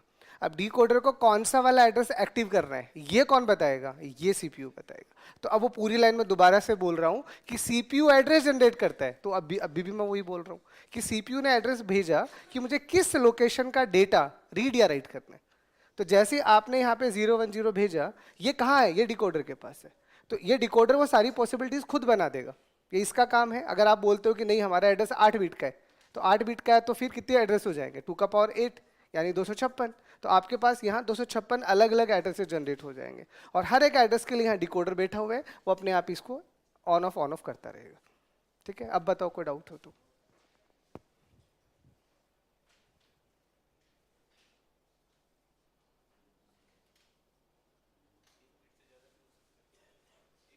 अरे मैंने, तुम बुद्धि कहाँ बेच के आते हो क्या यहाँ पे? मैंने एग्जाम्पल लिया था आपको समझाने के लिए कि 3 बिट मैं आपको समझाने के लिए ले रहा हूँ, ताकि 8 लोकेशन तक मैं आपको पहुंचा सकूं। अगर मैं n बिट लिखता तो ये n बिट मैं आपको n एरो दिखाता, आपको अजीब लगता, और फिर n बिट का एड्रेस कैसे लिखता फिर मैं, हाँ वो बहुत बड़ा हो जाता। तो समझाने के लिए मैंने 3 बिट लिया है। नहीं आया तो समझा तो रही हूँ ना मैं। तो आपके हर एक डाउट का जवाब मिलेगा, पर तरीका मेरा होगा, है ना। अरे फिर तुम मेरे हर एक जवाब को तुम बेइज्जती क्यों समझते हो? मतलब उसके बाद तो समझ आ जाता है ना। हाँ तो फिर ठीक है ना, कहाँ दिक्कत है। ठीक है, अच्छा चले आगे।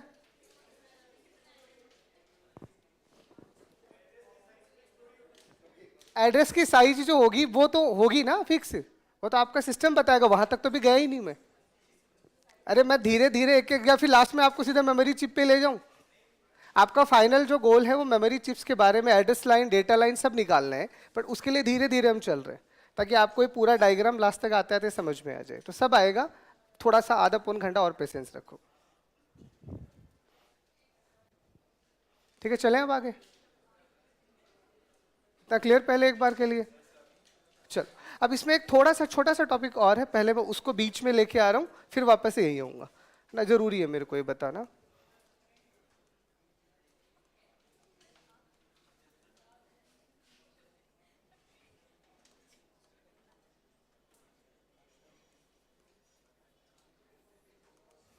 देखो, अब यहाँ पे एक छोटा सा चीज आपको और बता देते हैं, वो जरूरी है आपको जानना। ठीक है, अब जब भी आप अपने डेटा को रिप्रेजेंट कर रहे हो, ठीक है, तो डेटा को जब आप लिखोगे, तो इसका मतलब जैसे अभी अभी मैं आपको फिर से बता रहा हूँ, जैसे मान लो मैंने आपके लिए एक ये डेटा भेजा, ये एक डेटा भेजा, ठीक है, और मैं जो मेरा आर्किटेक्चर यूज कर रहा हूँ वो फॉर एग्जाम्पल 1 2 3 4 5 6, और 6 चौके 24, है ना। या फिर एक काम करते हैं, इसको 16 ही कर लो, 4 4 8 हो 4 16, एक बार इतना ही कर लो। तो मैंने अगर ये मेरा कोई भी डेटा भेजा है, तो ये कितने बिट का है? अरे कहाँ गए, अरे ये कितने बिट का है? 16 बिट का है। तो 16 बिट का मैंने एड्रेस भेजा है, इसका मतलब मेरा 16 बिट का डेटा सपोर्ट हो रहा होगा। लेकिन अब जब मैं इसे मेमोरी में स्टोर करूंगा, जैसे मैंने यहाँ पे मेमोरी बनाई और मैंने बोला कि 1 2 3 4 है, तो 4 आएगा, ठीक है। जैसे 4 4 अभी एक बार के लिए मान लीजिए 2 आएगा फॉर एग्जांपल, है ना। तो जैसे एक बार के लिए मैं ऐसा कह देता हूँ, एक बार चलो मान लीजिए ये 2 ही ले लेता हूँ, या ज़्यादा बढ़ा दो नंबर को और ले लो, एक काम करो 2 3 4 5, एक और ले लो। तो यहाँ से 1 2 और 2 4, ये आ गया।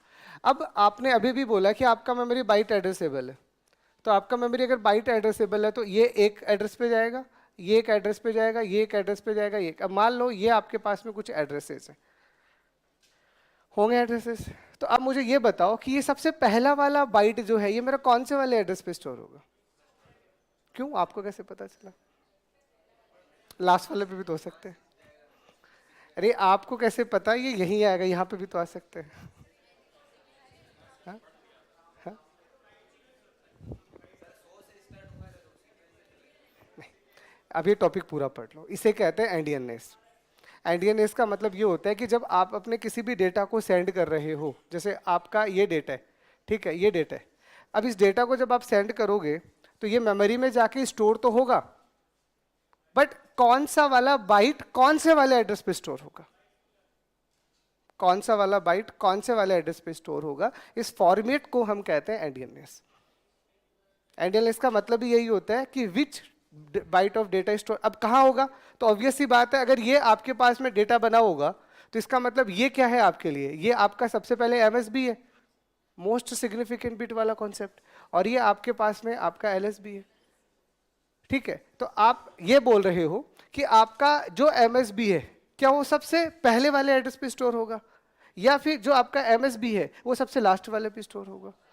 तो इसी के हिसाब से यहाँ पे आपके पास में दो तरह के कॉन्सेप्ट्स होते हैं। One is called big endian और एक आपका होता है लिटिल एंडियन।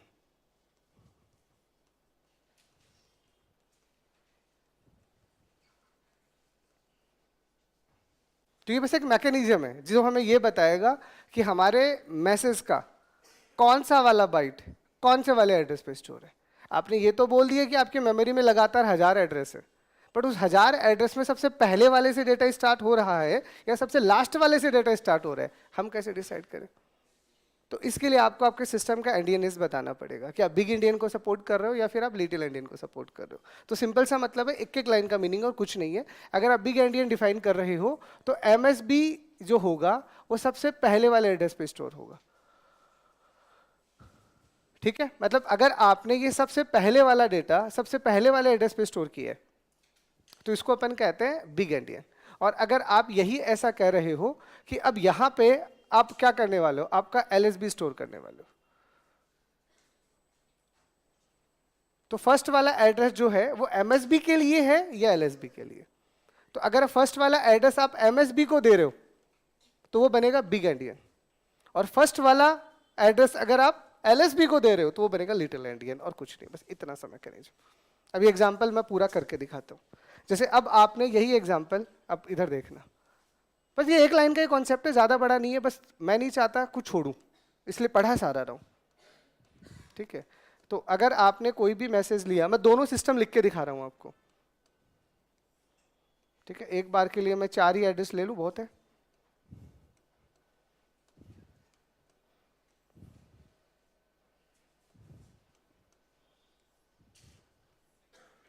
देखो, तो अगर आप यहां से मान लीजिए 100 मान लो या 0 मान लो, बात तो एक ही है।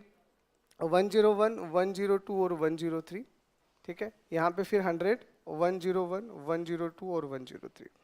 तो आपने यहाँ पे एक मैसेज लिया, मान लीजिए 2A 3 4 5 6 और 2 3। ये आपको एक मैसेज स्टोर करना है। ठीक है, अब इस मैसेज को अगर आप यहाँ पे स्टोर कर रहे हो बिग एंडियन के अंदर, तो बिग एंडियन क्या बोलता है कि एमएसबी के अंदर सबसे पहला वाला बाइट आएगा। इसका मतलब 2A यहाँ स्टोर होगा, 3 4 यहाँ स्टोर होगा, 5 6 यहाँ स्टोर होगा और 2 3 यहाँ होगा। यही तो बताता आया था अभी तक में। ऐसे ही आएगा कि आपका सबसे पहले वाला, देखो सबसे पहले वाला जो है, यानी जिसे हम एमएसबी बोल रहे हैं, वो फर्स्ट एड्रेस पे जाएगा। तो अगर आप ऐसे डेटा को स्टोर कर रहे हो तो अब पढ़ना भी तो आपको डेटा को, अरे जब आप इस सबको जोड़ोगे तभी तो पूरा डेटा बनेगा।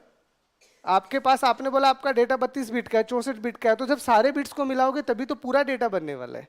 तो 1 2 3 4 यानी कितने बिट का हुआ? 32 बिट का। तो यहाँ 32 बिट लिखे हुए हैं, तो उस 32 बिट को लिखोगे कैसे? तो हम बोले सबसे पहले वाला निकालो और सबसे पहले लिख दो, दूसरा वाला उसके बाद लिखना। तो ये 32 बिट कैसे बनेगा? 0 1 0 0, सॉरी ये ऐसे बनेगा अगर आप बाइनरी में बनाओगे तो 0 0 1 0 0 0 1 0, अरे कहाँ मर गया, 0 0 1 0, ये सबसे पहले निकालो और सबसे पहले लिख दिया। फिर ए आएगा 1 0 1 0, और इस तरह से आपके 32 बिट लिखे जाएंगे, और फिर आप इसे डिकोड करोगे क्योंकि आगे काम भी तो करना है। बट यही चीज अगर आप लिटिल में लिख रहे हो तो लिटिल क्या बोलेगा? लिटिल ये बोलेगा कि भैया सबसे पहले एड्रेस पे सबसे लास्ट वाला स्टोर कर। तो इसका मतलब सबसे पहले यहां कौन आएगा? 23, उसके बाद में 56, उसके बाद में 34, उसके बाद में 2। ठीक है, अगर आपने बोला लिटिल एंडियन है तो लिटिल एंडियन समझने का मतलब ये 2 3 जो आया है ये सबसे लास्ट में आएगा। तो ओरिजिनली क्या होगा? अगर आप डेटा को ऐसे रीड कर रहे हो तो आप बिग एंडियन की बात कर रहे हो, और आप डेटा को ऐसे रीड कर रहे हो तो आप लिटिल एंडियन की बात कर रहे हो। अब समझ में आया क्या बोल रहा हूं? अब ठीक है, अगर आप डेटा को लेफ्ट टू राइट रीड करना चाह रहे हो, जो हमारा कन्विंसिंग मेथड ही नहीं है। अरे हम डेटा को कैसे पढ़ते हैं? Right to left. हम कहते हैं ये हमारा पहला डिजिट है, ये पहला डिजिट है, तो इन डेसिमल ये पहला होता है। इसलिए बिग इंडियन जो था वो ओल्ड सिस्टम में यूज होता है। मॉडर्न कॉन्सेप्ट सारे के सारे लिटिल एंडियन को यूज करते हैं, क्योंकि अगर आपको कोई भी चेंज करना है या और कोई भी नया डेटा इंसर्ट करना होगा तो एटलीस्ट सीक्वेंस तो नहीं बदल रही आपकी। मान लो अब आप इंस्ट्रक्शन को बढ़ाना चाह रहे हो तो इसके आगे ही तो आएगा, इसमें इसमें पीछे डालती मीनिंग ही बदल जाएगा। इसलिए पुराने वाले सिस्टम्स में बिग एंडियन चला करता था, बट मॉडर्न में सब लिटिल एंडियन चलते हैं। ठीक है, तो अब समझ में आया? मतलब यहाँ से आप डिकोड कैसे करोगे, सबसे पहले वाले को निकालोगे और सबसे लास्ट में लिखोगे। तो 2 3 कैसे आएगा, 0 0 1 0, और 3 कैसे लिखोगे, 0 0 1 1, ये सबसे लास्ट में लिखा जाएगा। और फिर ऐसे आपका 32 बिट डेटा लिखा जाएगा, और यहाँ पे ऐसे आपका 32 बिट डेटा लिखा जाएगा। ठीक है, बस इतना सा फर्क। ठीक है, तो लिख लो। छोटा सा टॉपिक है, बस समझना जरूरी है।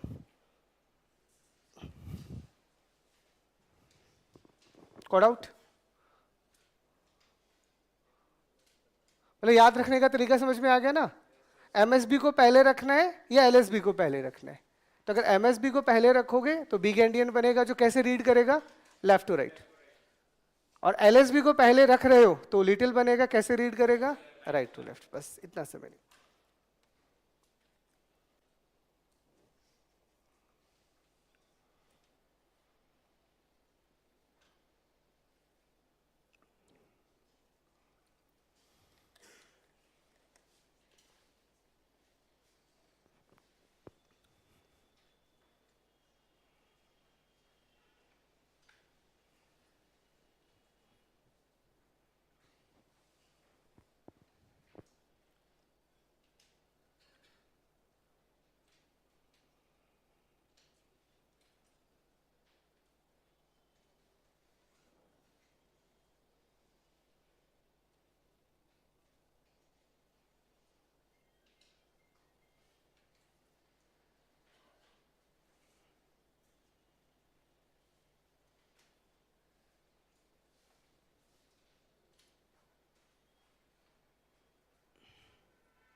देख लिया?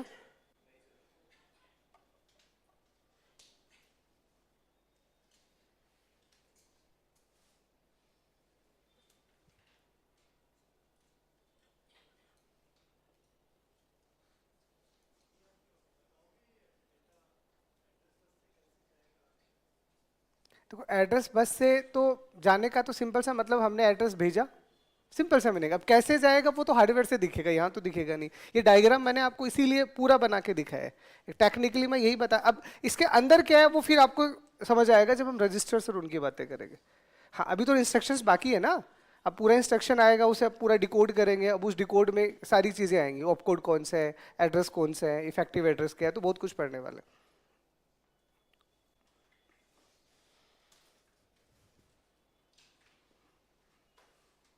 बना लिया? अब मैं वो टॉपिक पढ़ा रहा हूँ जो मुझे सच में पढ़ाना था, and that's a memory chip representation. पढ़ाना वही था जो सिर्फ 10 मिनट का था, बट वो सीधा समझ नहीं आता। उसको सिर्फ समझाने के लिए मैंने पूरा 1.25 घंटे का आपको पूरा क्लास दे दिया। अब आपके दिमाग में हर एक चीज चलेगी, कितना भी न्यूमेरिकल घुमा के आ जाए आप कर पाओगे। अभी करके दिखाता हूँ, चलो आगे। तो चलो हेडिंग लगाओ।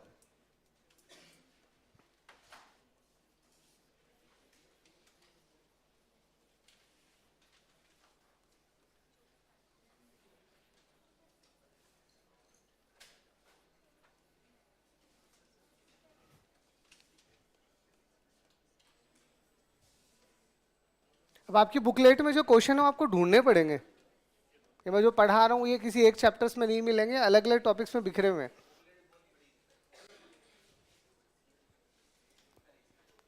इसमें कुछ टॉपिक्स के देखूंगा मैं बाद में, एक बार टॉपिक पढ़ा देता हूँ, क्वेश्चंस मैं ही करवा दूंगा।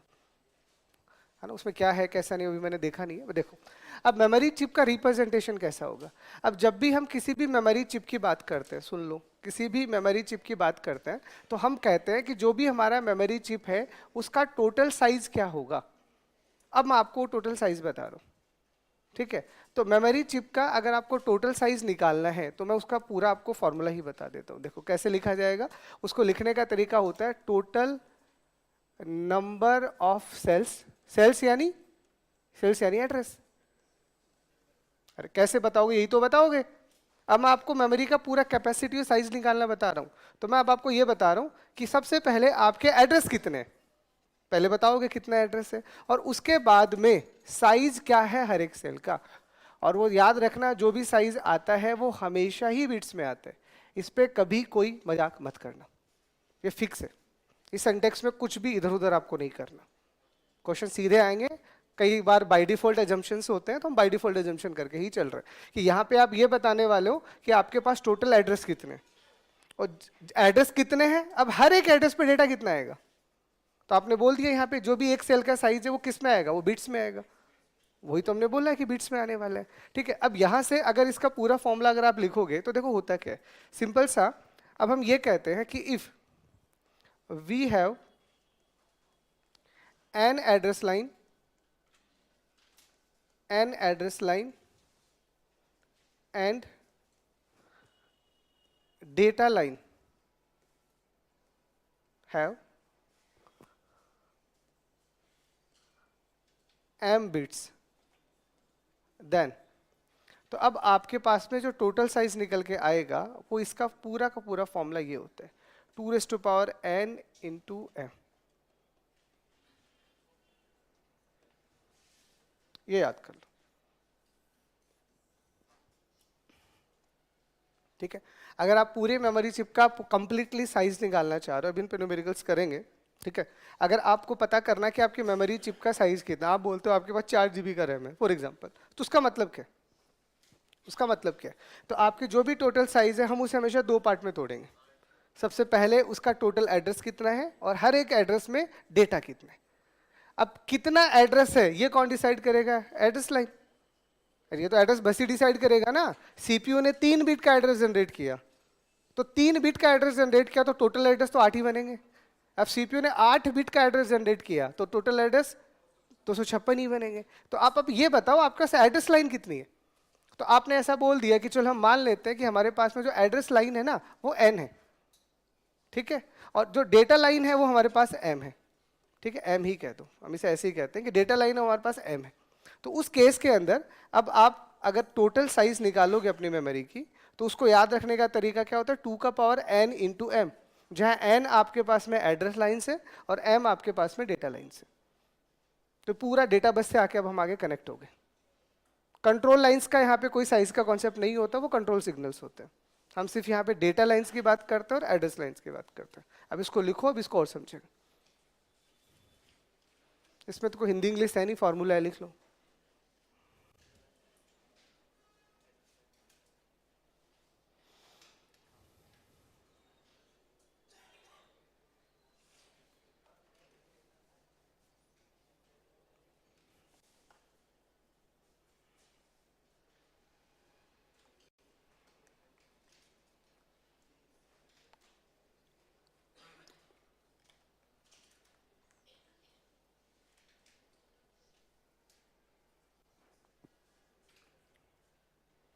तो मेनली जो आपके यहाँ क्वेश्चंस बनेंगे, 2-3 तरह के क्वेश्चंस बनते हैं, वो मैं सारे बता, तो ऐसे भी लिख सकते हैं।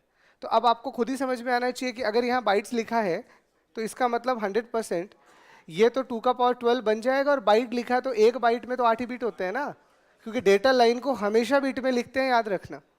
इसीलिए मैंने, आपने ध्यान दिया हो तो अच्छी बात है, बट मैं कभी कोई गलती करता नहीं हूँ, सब कुछ लिख रखा है, तो तुम्हारी बुद्धि सही काम करनी चाहिए। वहाँ पे 2 बाइट लिखा हुआ है, तुम 2 का 2 ही टिका दोगे तो गलत हो जाएगा मामला। तो यहाँ पे जब कुछ भी नहीं बोला तो ये बिट्स में होता है, तो कुछ भी नहीं बोला तो ये बिट्स में होते हैं। और यहाँ पे अगर इसको हटा के ऐसा लिख दिया 2 बाइट्स, मतलब बाइट्स लिख दिया फॉर एग्जाम्पल, तो एक बाइट में तो 8 ही बिट होते हैं। इसका मतलब आपका एड्रेस लाइन कितने का होगा,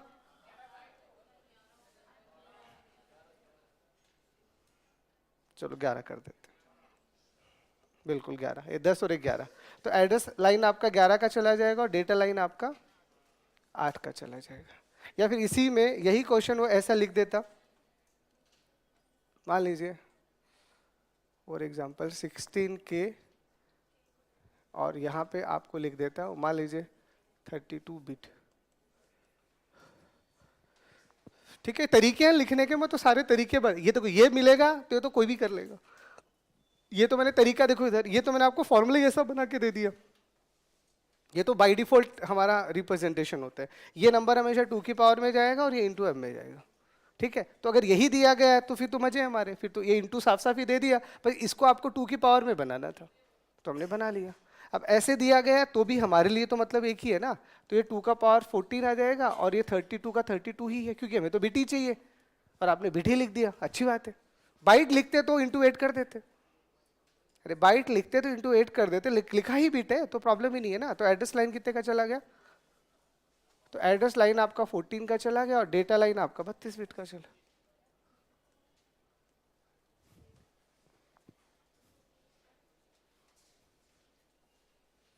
ठीक है,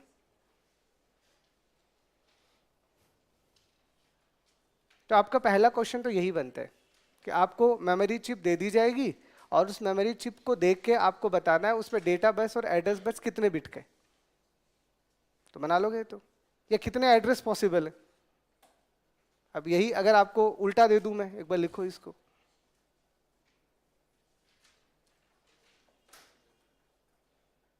ठीक है, तो इसको देख के अब आपको पूरा क्या समझ में आ रहा है कि हमारी मेमोरी जो है, सुनना, हमारी जो मेमोरी है उसमें 2 का पावर 12 एड्रेसेस है। 2 का पावर 12 कितना होता है, 40, हाँ 4096। तो इसका मतलब हमारे पास में 4096 एड्रेसेस हैं और हर एक एड्रेस के ऊपर 16 बिट रखा आपने। तो हर एक एड्रेस पे 16 बिट रखा मतलब वर्ड एड्रेसेबल मेमोरी बन गया। एक एड्रेस पे 16 बिट रखा है तो वर्ड एड्रेसेबल बन गया ना, फिर बाइट एड्रेसेबल कैसे होगा, आपने एक एक एड्रेस को 16 बिट दे दिया। ये यहां पे देखोगे तो क्या समझ में आ रहा है, हाँ ये बाइट एड्रेसेबल है, क्योंकि जब आपका डेटा बस 8 बिट का होगा ना तभी जाके आप ये कहोगे वो बाइट एड्रेसेबल होता है। It's simple like that.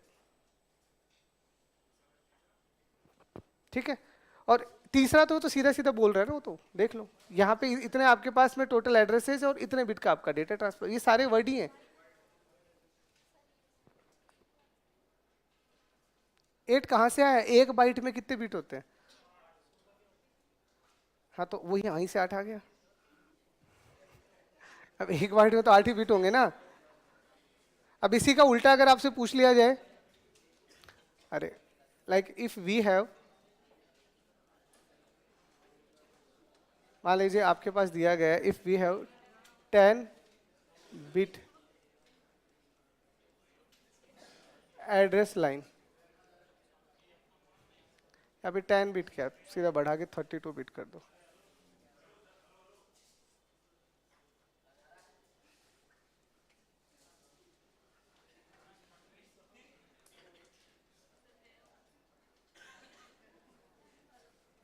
जैसे ये एक सिंपल सा मैंने लिखा है आपको कि अब आपको उल्टा दे दिया गया कि आपके पास में एड्रेस लाइन जो है वो 32 बिट का है और डेटा लाइन जो 1 बाइट का है। अब आप बताइए मेमोरी का कैपेसिटी कितना होगा, तो कैपेसिटी निकाल ही लोगे, फॉर्मूला तो आपको समझ आई गया ना। तो 32 बिट है तो सीधा सीधा 2 का पावर 32 कर देना और ये 1 बाइट है तो इंटू 8 कर देना। तो ये अब आपके पास में क्या बन चुका है। अब इसको पूरा और सॉल्व करना चाहते हो तो 2 का पावर 32 4GB होता है।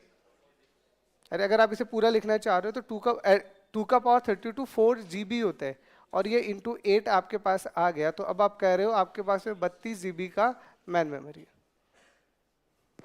अब ठीक,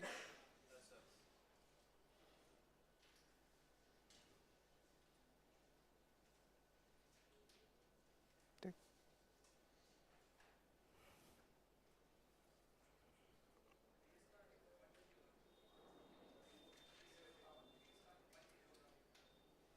अब ये भी मैं बताऊं, 2 का पावर 10 जो होता है वो 1 KB होता है, 2 का पावर 20 जो होता है वो 1 MB होता है। ये तो आपका फंडामेंटल का पार्ट है यार, ये तो याद रखो। क्या कह रहे हो,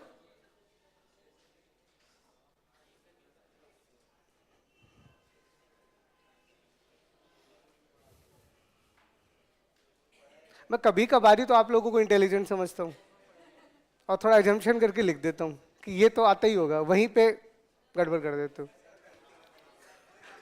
तो गलती एग्जाम में करोगे तो कैसे चलेगा? यहाँ तो चलो बर्दाश्त हो जाएगा, मैं सुधार भी दूंगा। तो करो ही मत ना ऐसी गलती है। लिख लिया इतना? अब एक छोटा सा टॉपिक और है ना, वो मैं आपको और बता देता हूँ। ये तो अभी हमने जो पता किया वो क्या पता किया, ठीक है। अब इस मेमोरी साइज को देख के अब हमें थोड़ा उल्टा, अब हमें अगर देखो नॉर्मली इतनी छोटी छोटी मेमोरी चिप्स नहीं बनती, मेमोरी चिप्स बड़ी बनती है ना। तो वो कैसे बनता है तो वो लिख लो।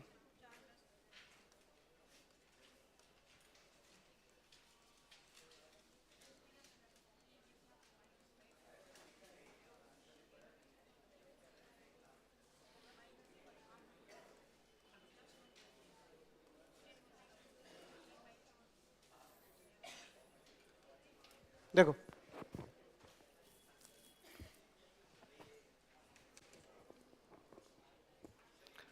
अब आपको क्या करना है, सिंपल से, अब आपको अगर छोटी छोटी चिप्स दे रखी हैं है ना, और उनसे एक बड़ा मेमोरी बनाना है, क्योंकि यही होता है। अगर आप अभी तक अगर डीसी इलेक्ट्रॉनिक्स पढ़ के आते तो वहाँ तक ये चीज़ें आपको समझ में आ चुकी होगी।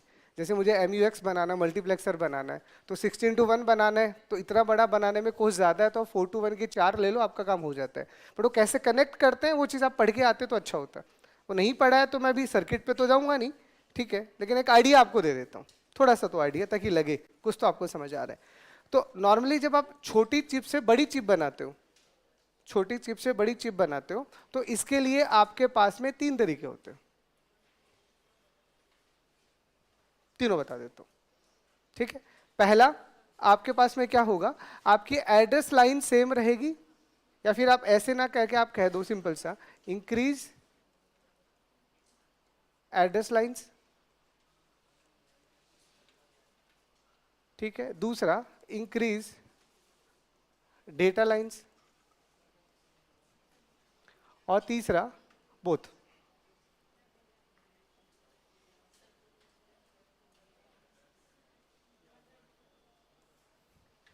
ठीक है। तो अगर आप छोटी मेमोरी चिप से बड़ी मेमोरी चिप बना रहे हो, जैसे फॉर एग्जांपल, इसका मतलब क्या है, आपके पास एक छोटी मेमोरी चिप है, वो छोटी मेमोरी चिप है, वो मान लीजिए आपको दिया हुआ है 4 KB, या 4K लिख दो, कि बी तो आपको समझ में आता है, 4K इंटू मान लीजिए 8 लिखा हुआ है, ठीक है। ये आपके पास एक मेमोरी चिप है। अब इसमें मैंने आपको बोला कि अब आपको एड्रेस लाइन बढ़ाना है, तो एड्रेस लाइन बढ़ाना, तो अब आप क्या करो, इससे मेरे को 16K इंटू 8 बनानी है, तो छोटी से बड़ी बन रही है। अरे छोटी मेमोरी चिप से बड़ी मेमोरी चिप बन रही है, बट बढ़ क्या रहा है, एड्रेस लाइन बढ़ रहा है, डेटा लाइन तो नहीं बढ़ रहा। हाँ, तो डेटा लाइन आपका कांस्टेंट हो सकता है, ठीक है। ऐसे ही दूसरा ऐसे हो सकता है कि ये आपके पास में 2K इंटू 4 हो, और इसी से आपको 2K इंटू 16 बढ़ानी हो। तो अब आपको देख के क्या समझ में आ रहा है कि सर एड्रेसेस तो दोनों में सेम है, बट अब बढ़ क्या रहा है, अब आपका डेटा बढ़ रहा है। और ऐसे भी हो सकता है कि अब आपने बोला कि ये 2K इंटू 4 है, और इसको लेके मुझे 16K इंटू 8 बनाना है। हाँ, तो दोनों ही बढ़ा दो, तो दोनों भी बढ़ सकते हैं। बस फर्क क्या है वो मैंने इनको अलग से क्यों बताया, हालांकि मैं इनके सर्किट पे ज़्यादा अंदर जाने का इतना नीड है नहीं, फिर भी एक आइडिया ज़रूर दूंगा आपको थोड़ा समझने के लिए, क्योंकि उस आइडिया से ही आपको चीज़ें क्लियरली समझ में आएगी। इसीलिए मैंने 3 पार्ट किए, मैंने 3 पार्ट किए। बाकी इनमें नॉर्मली पूछा जाता है कि how many number of smaller chips are required, मतलब हिंदी में बोलता हूँ कि हमें छोटी चिप्स, कितनी छोटी चिप्स की आवश्यकता पड़ेगी कि हम गिवन बड़ी चिप्स को बना सकें, है ना। तो आपको छोटी चिप्स दे दी, अब बोला एक बड़ी चिप बनानी, तो छोटी कितनी है, नॉर्मली यही क्वेश्चन आता है, ठीक है। बट मैं आपको बना के भी दिखा रहा हूँ कैसे बनेगा। आइडिया ले लो, सिर्फ आइडिया, ताकि थोड़ा सा टॉपिक ऐसा ना लगे कि रट्टा ही मारे।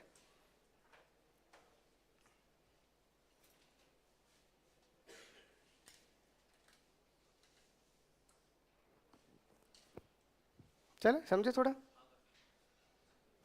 हाँ, लिख लो इसको एक बार।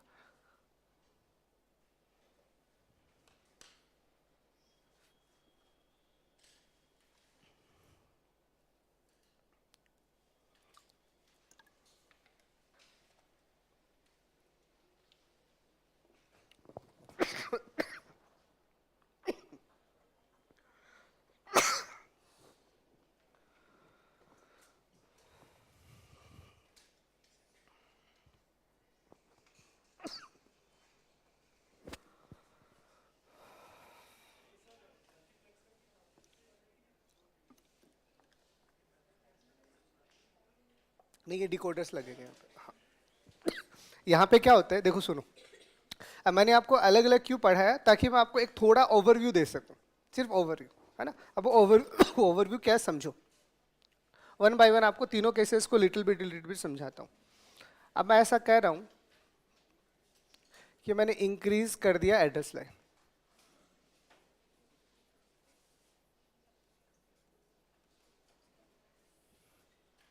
ठीक है। अब एड्रेस लाइन इंक्रीज करने का मीनिंग क्या है, तो मैं आपको एक एग्जांपल से समझाता हूँ, अभी समझ आ जाएगा। तो एड्रेस लाइन इंक्रीज करने पे मान लीजिए मैंने ऐसा बोला कि मेरे पास में 2K इंटू 4 का एक चिप है, ठीक है, और इससे मुझे मान लीजिए 8K इंटू 4 का एक चिप बनाना है, ठीक है। या फिर इसको थोड़ा सा छोटा करें क्या, के में चीज़ें ज़्यादा हो जाएंगी, मैं दिखा नहीं पाऊंगा, रुको। मैं यहाँ पे एक छोटा नंबर ले लेता हूँ, मान लीजिए यहाँ पे मैं आपको कह देता हूँ मेरे पास 8 इंटू 4, वही वैल्यू ले लूँ ना जो मैं ड्रॉ कर सकूँ। अब मैं 4 के ले तो लूँगा, बट वो 2 का पावर 12 के एड्रेस बना के कहाँ से दिखाऊंगा, तो एक ऐसा ले ले जो दिखने में आपको सही लगे। तो मेरे पास 8 इंटू 4 का एक चिप है, इसको लेके मान लीजिए मुझे 32 इंटू 4 का एक चिप बनाना है, ठीक है। तो अब आपसे सिंपल सा क्वेश्चन ये पूछा जाएगा कि ये अब इसमें छोटा चिप कौन सा हो, तो समझ में आ रहा है कि ये छोटा वाला चिप है, इसको लेके मुझे ये वाला चिप बनाना है। तो अब अगर आप 8 इंटू 4 का चिप बनाते हो, इधर देखना, अगर आप 8 इंटू 4 का चिप बनाते हो तो आपको क्या समझ में आएगा, अगर मैं 8 इंटू 4 का चिप बनाता हूँ तो ये मेरे लिए 2 का पावर 3 इंटू 4 है।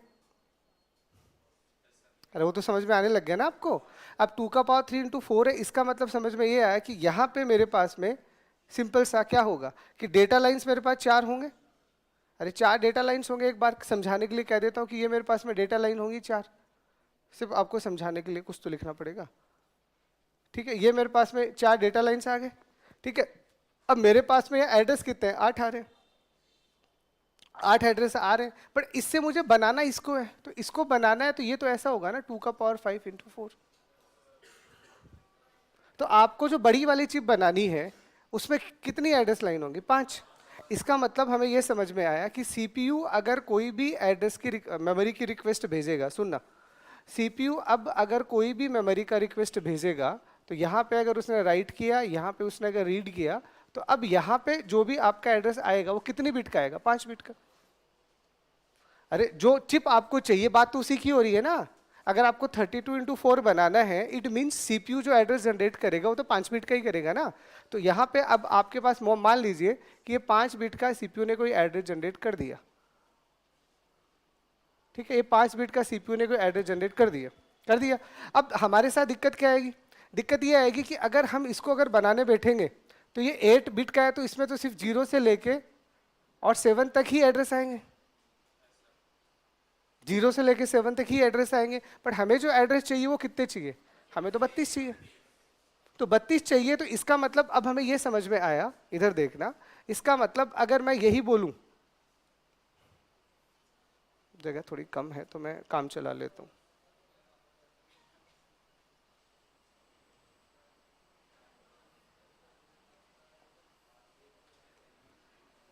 तो अब अगर मैं आपको ये कहूं कि मैं आपके पास में अगर 8 इंटू 4 का 4 चिप ले लूं, 8 इंटू 4 का 4 चिप ले लूं, तो 4 चिप अगर मैं लूंगा तो ये 0 से 7 आएगा, तो ये 8 से 15 आ जाएगा, यहाँ पे 16 से लेके कितना आएगा, 23 आएगा क्या, और ये 24 से 31 आ जाएगा।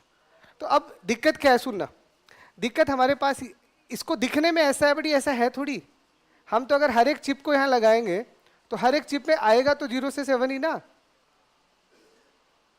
हर एक चिप में आएगा तो 0 7 ही, क्योंकि ये जो भी चिप है ये सारी की सारी चिप 2 इंटू 3 इंटू 4 की है, ये सारी की सारी चिप कैसी है, ऐसी है, ऐसी है।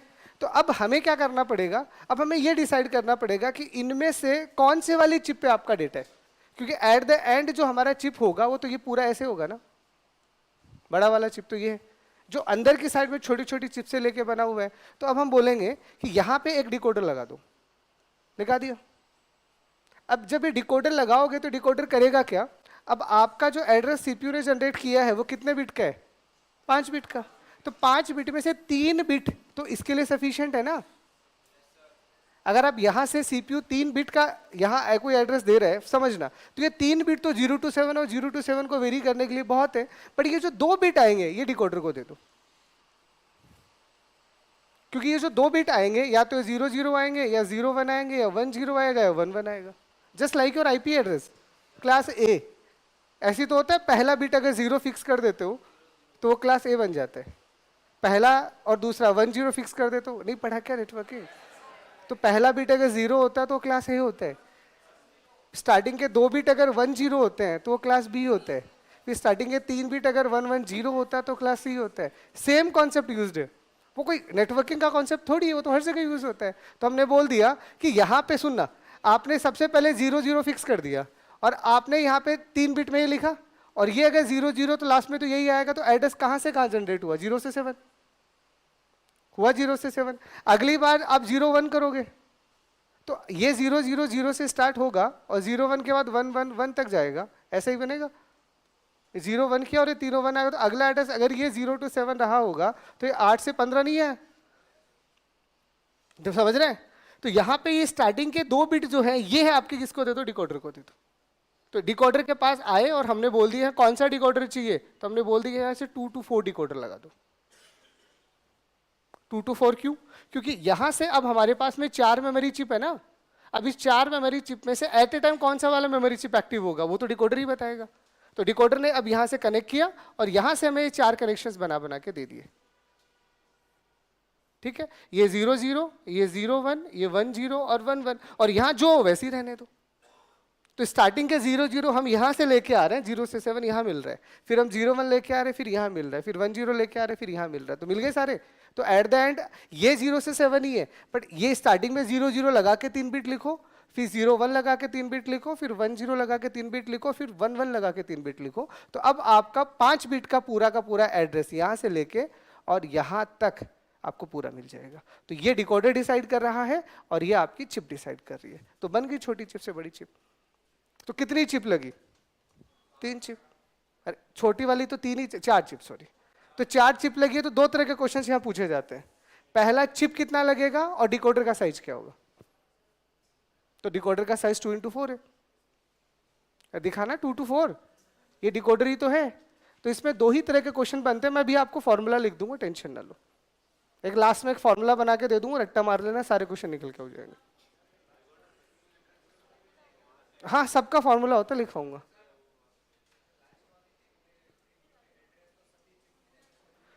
ये लास्ट के 3 बिट तो सभी चिप में है, हम तो ये 2 को बदल रहे हैं और ये 2 डिकोडर के पास चले गए, इसलिए डिकोडर को आप ये 2 बिट दे रहे हो, ठीक है। आगे के 3 बिट डिकोडर को चाहिए नहीं, क्योंकि वो ये 3 बिट उसको यहां से मिल रहा है, और यहां इन सबको ऐसे ट्रीट करेगा कि आपका एड्रेस 0 से लेके और कहां तक आ गया, 0 से लेवल 31 तक आ गया, तो आपको सारा एड्रेस मिल जाएगा। तो मैं क्या बताना चाह रहा हूं, अब सुनना, मैं ये बताना चाह रहा था, मैंने 3 केस क्यों बनाए।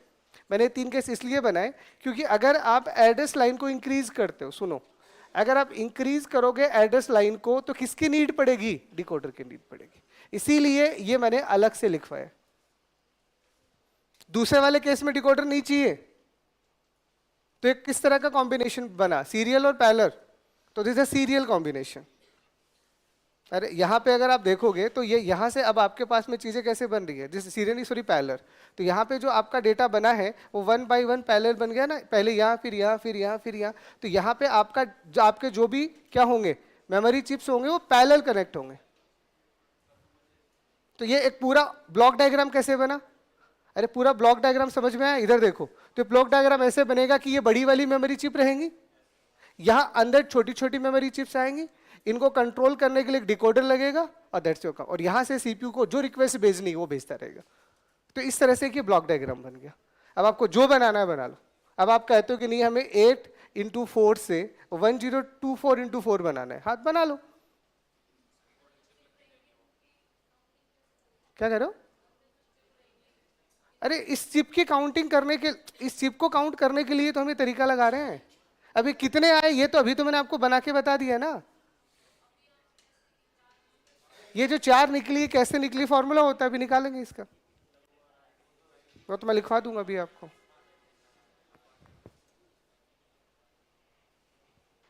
अरे वो ऐसे दिल पे लेने की आवश्यकता नहीं है, वो थोड़ा सा मैं क्या होता है, क्लास में कम से कम एक बच्चा ऐसा जरूर बैठा होता है जो मुझे गौर से सुन रहा होता है, तो उस एक बच्चे के लिए मैं थोड़ा डिटेल से पढ़ा देता हूँ, बाकियों के लिए तो लास्ट में जुगाड़ करता ही हूँ, वो तो अब भी करके जाऊंगा, है ना, तो टेंशन ना लो।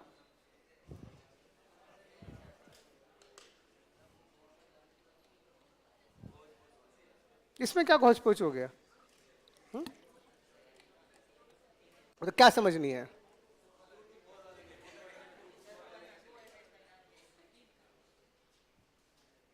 तीन कहाँ गए? अरे डिकोडर में 2 to 4 कैसे आया? इधर देखो, इधर देखो, इधर मैं आपको ये बता रहा हूँ कि आपके पास जो दिया गया डिकोडर था वो 2 का पावर 3 into 4 था, जो 3 बिट का था, ऐसा था। तो 3 बिट का तो छोटा वाला डिकोडर है, लेकिन जो आपको बड़ा वाला बनाना है वो 2 की पावर 5 into 4 का है। इसका मतलब बड़ा वाला डिकोडर 5 बिट का बनेगा। तो कितने बिट का साइज एक्स्ट्रा इसका? तो इसका मतलब वो 2 बिट डिकोडर को दे दो बस।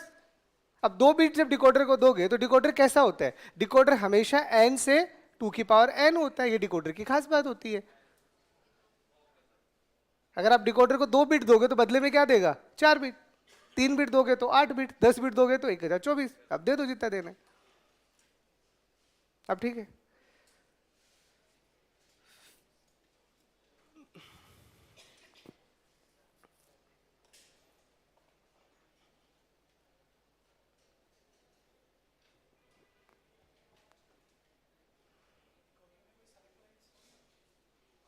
इनमें सेलेक्ट लाइंस नहीं होती, दूसरे वाले में आएंगे।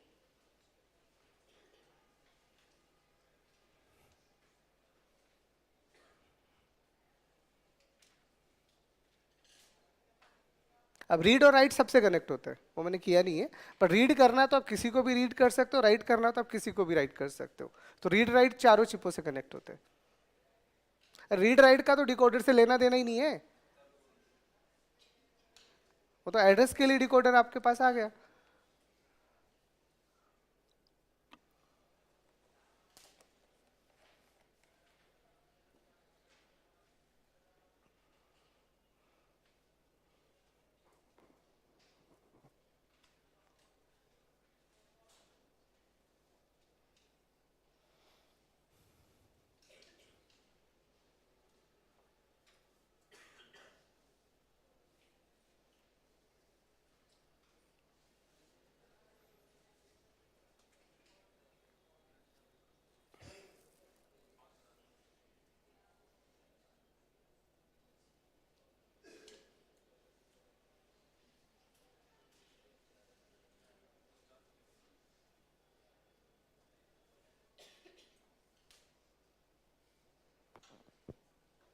लिख लिया। अब आज अपन कहते हैं कि मान लो हमारी मेमोरी के अंदर या सीपीयू के अंदर जब हम आईसीज की बात करते हैं तो हम क्या कहते हैं? हम कहते हैं मिलियंस ऑफ आईसीज होती है। अरे हम कभी एसएसआई से चले थे, स्मॉल स्केल इंटीग्रेशन, और अब तक आते आते हमारे एक सिंपल सी उस चिप के अंदर लाखों आईसीज होती हैं। उसका मतलब क्या, छोटी छोटी चिप से हम बड़ी बड़ी चिप्स बनाते रहते हैं। अब उसको कंट्रोल करने के लिए फिर कंट्रोल लाइन, सेलेक्ट लाइन वो अलग से चलती रहती है। चलो इतना तो लिख लिया होगा, इतना समझ में आ गया। अब बाकी दूसरा तीसरा केस एक ही कर देता हूँ, बस एक थोड़ा सा एक ओवरव्यू दे देता हूँ बनते कैसे हैं, है ना। उसका एक ब्लॉक डायग्राम, जैसे ये ब्लॉक डायग्राम बना दिया मैंने, वैसे उसका मैं ब्लॉक डायग्राम का आइडिया दे देता हूँ।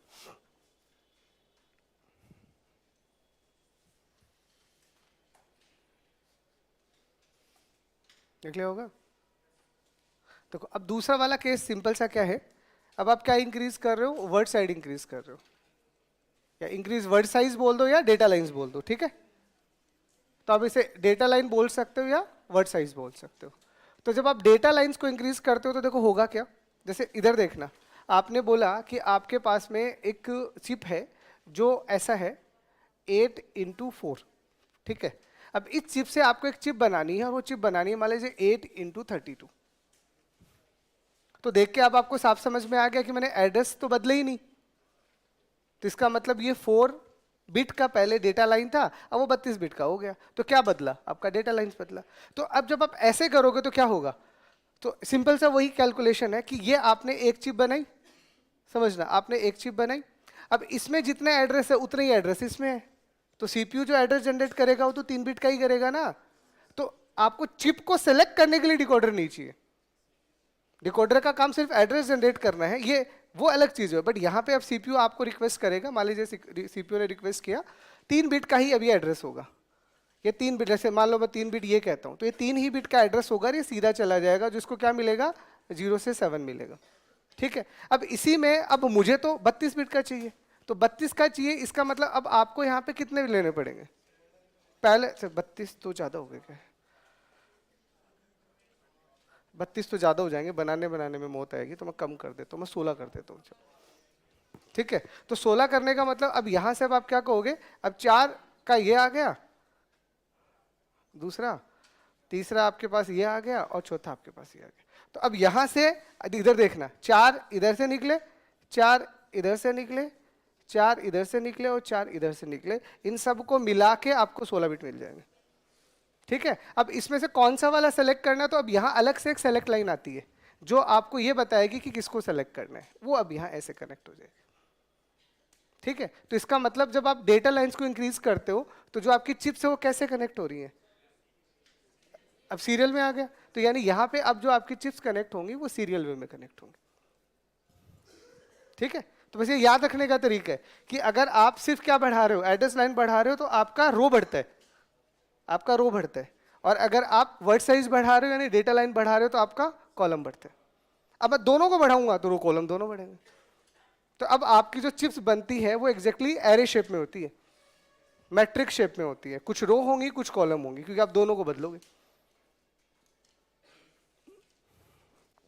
तो कितनी चिप लग रही है, 4 चिप लग रही है, वो तो दिख रही है ना आपको।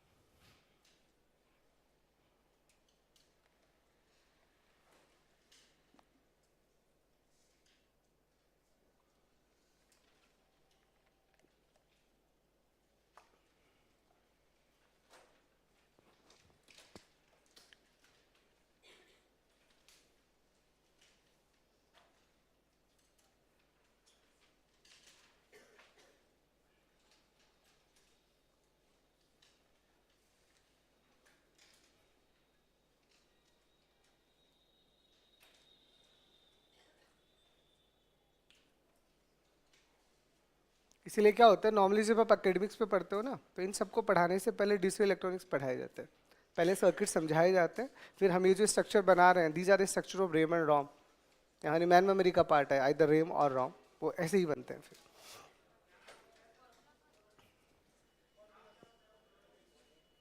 किसका, ये सेलेक्ट लाइन होती है,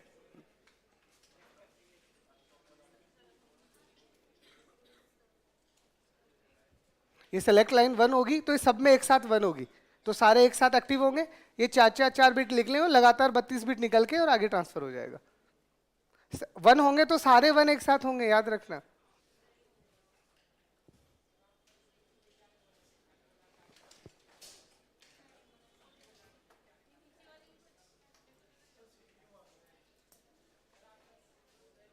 और मैं भूल गया ना, अब क्या इतनी सारी क्लासेस हो, इतना वर्कलोड रहता है, याद ही नहीं रहता कुछ, देखता हूँ कल याद रहता तो कल लेके आता हूँ।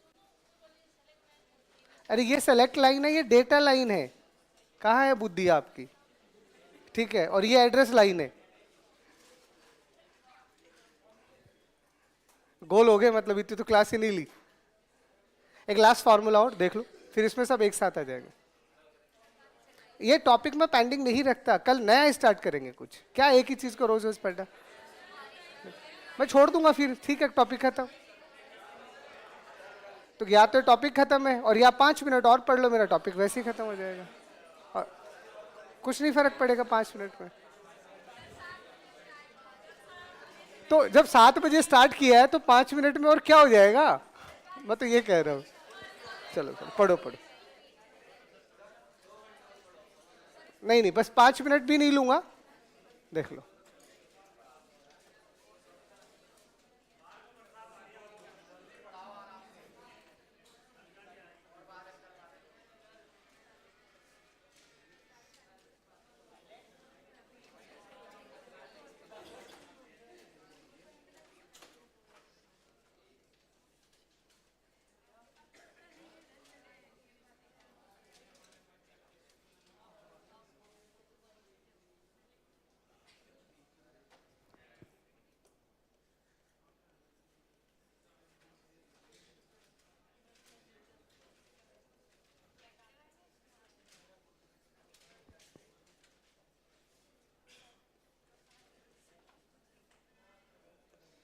लिख लो।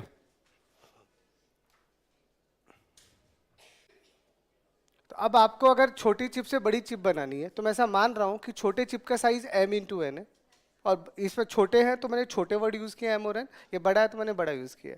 तो छोटी चिप से बड़ी चिप्स बनानी है तो क्या करना, इसकी साइज को इसकी साइज से डिवाइड कर देना।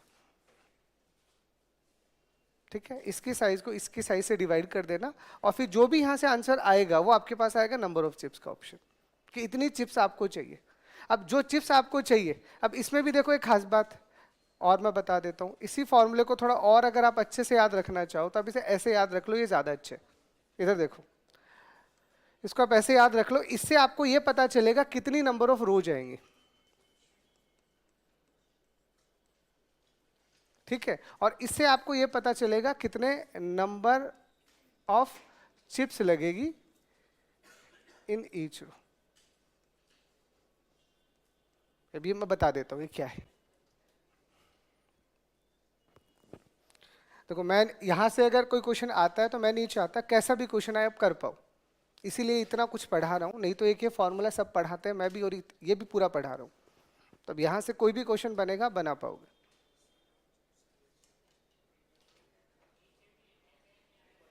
ठीक है, देखो ये छोटी वाली चिप का साइज है, बड़ी वाली चिप का साइज है। अगर आपसे पूछा गया कितनी चिप्स बनेगी, तो या तो ये फॉर्मूला याद रख लो या यही याद रख लो। अरे कैपिटल एम को स्मॉल एम से, कैपिटल एन को स्मॉल एम से, तो कैपिटल एम अपॉन एन से आपको ये पता चलेगा कितनी रो बनेगी। अभी बनाई ना आपने, अरे जब आपके पास में एड्रेस लाइन बढ़ा तो रो बना ना, और आपका साइज बढ़ा वर्ड का तो कॉलम बना। तो अब आपको यहां से पता चलेगा कितना साइज का रो इंटू कॉलम का आपका पूरा का पूरा चिप मैनेजमेंट आने वाला है। और जब आप बनाओगे तो कितना डिकोडर चाहिए, तो कितना नहीं, मैं साइज ऑफ डिकोडर बता रहा हूं। तो डिकोडर तो एक ही लगता है, डिकोडर तो एक ही होता है, उस डिकोडर का साइज क्या होगा, तो ये जो m अपॉन m है इसका लॉग लेना है 2 बेस में, और ये m अपॉन m कर देना। ठीक है, जिसको जाना है वो जा सकते हैं, मैं खत्म कर रहा हूँ इसको। जिसको जाना हो चुपचाप, यहाँ इस गली से, गलियां इसीलिए बनाई गई, ये गलियां वो गलियां, आप जा सकते हो। मैं सिर्फ 2 मिनट और लूंगा। लिख लिया? एक एग्जाम्पल तो एटलीस्ट समझा दूं, ये मैं एग्जाम्पल से बता दूं, एग्जाम्पल से बता के फिर यहां आ जाऊं, समझ में आ जाएगा। ये सिर्फ ये है ना, ये यही आएगा काम, इसी का लॉग लेना और इसी को बिना लॉग लिखना है। इधर देखो एक बात, देखो अगर मैं आपको बोलता हूं कि मेरे पास एक चिप है 4K इंटू 8, और इससे मुझे जो चिप बनाना है वो 16K इंटू मान लीजिए 32 बनाना है।